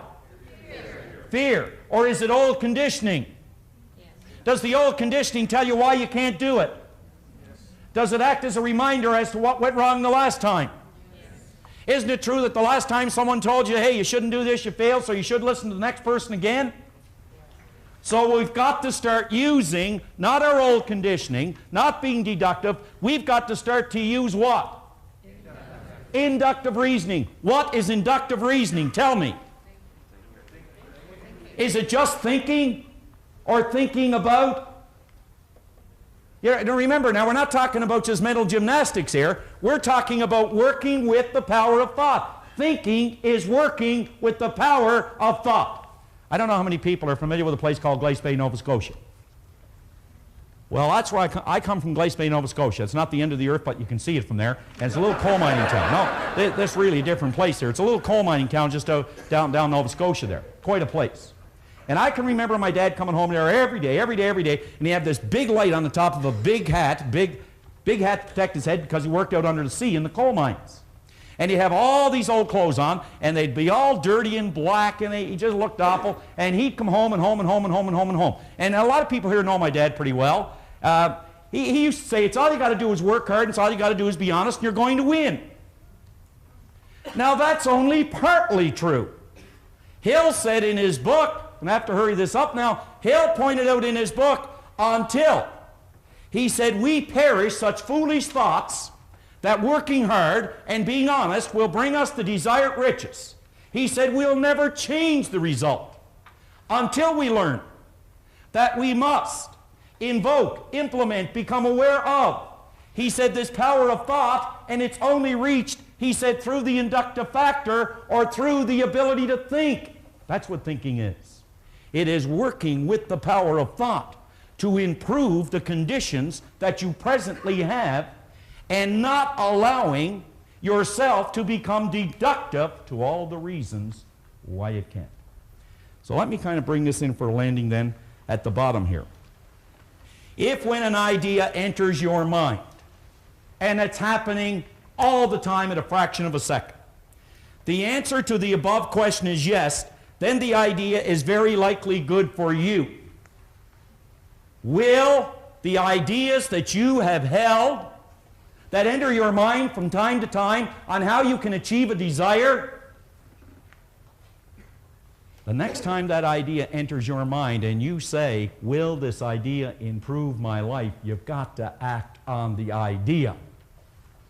There's a gentleman I talked to at lunch down here. I hope you're listening. Hope you're listening. Over on page 15, quick exercise. John Kanary made reference to page 15 and 16 in your action planner. They're vitally important pages. It's absolutely essential that you answer these questions, go over them, and really think. What we're doing is looking at where we are in our life right now financially. Let me touch on a couple of the questions. In your present position, how much money do you earn? How much have you earned up to this point in your life? If you converted everything you owned into cash and paid any outstanding debts, how much money would you have? Now, there's a couple of questions here that frequently raise questions in our seminar. Do you think any person is worth $1 million a year or more? And there's another one by George Bernard Shaw, and we're using this within the context of earning money, where he said it is a sin to be poor. Do you agree with Shaw's statements? Now consider this for a moment. If money is reward we receive for service rendered, and we render a lot of service, it would necessarily follow that we would be worth a lot of money. And if we keep in mind that money is a servant and you're the master, and that you can extend the service that you render far beyond your own physical presence if you have enough money, I think we will realize what George Bernard Shaw said was accurate. It is a sin to be poor. If we haven't got much money, we're just not rendering much service. And I think the greatest is the servant. Answer those questions accurately. And realize this, if it doesn't look too good, that's not bad. At least you know where you're at. And as we get into the next part of this program, we can show you then how to get to where you want to go. Remember I pointed out it's absolutely essential that you have a goal if you're going to get the best out of this program? And at the end of the first cassette that you had, we give you a suggestion of possibly a trip to one of these paradise islands. How about a new automobile? Would you like a new automobile?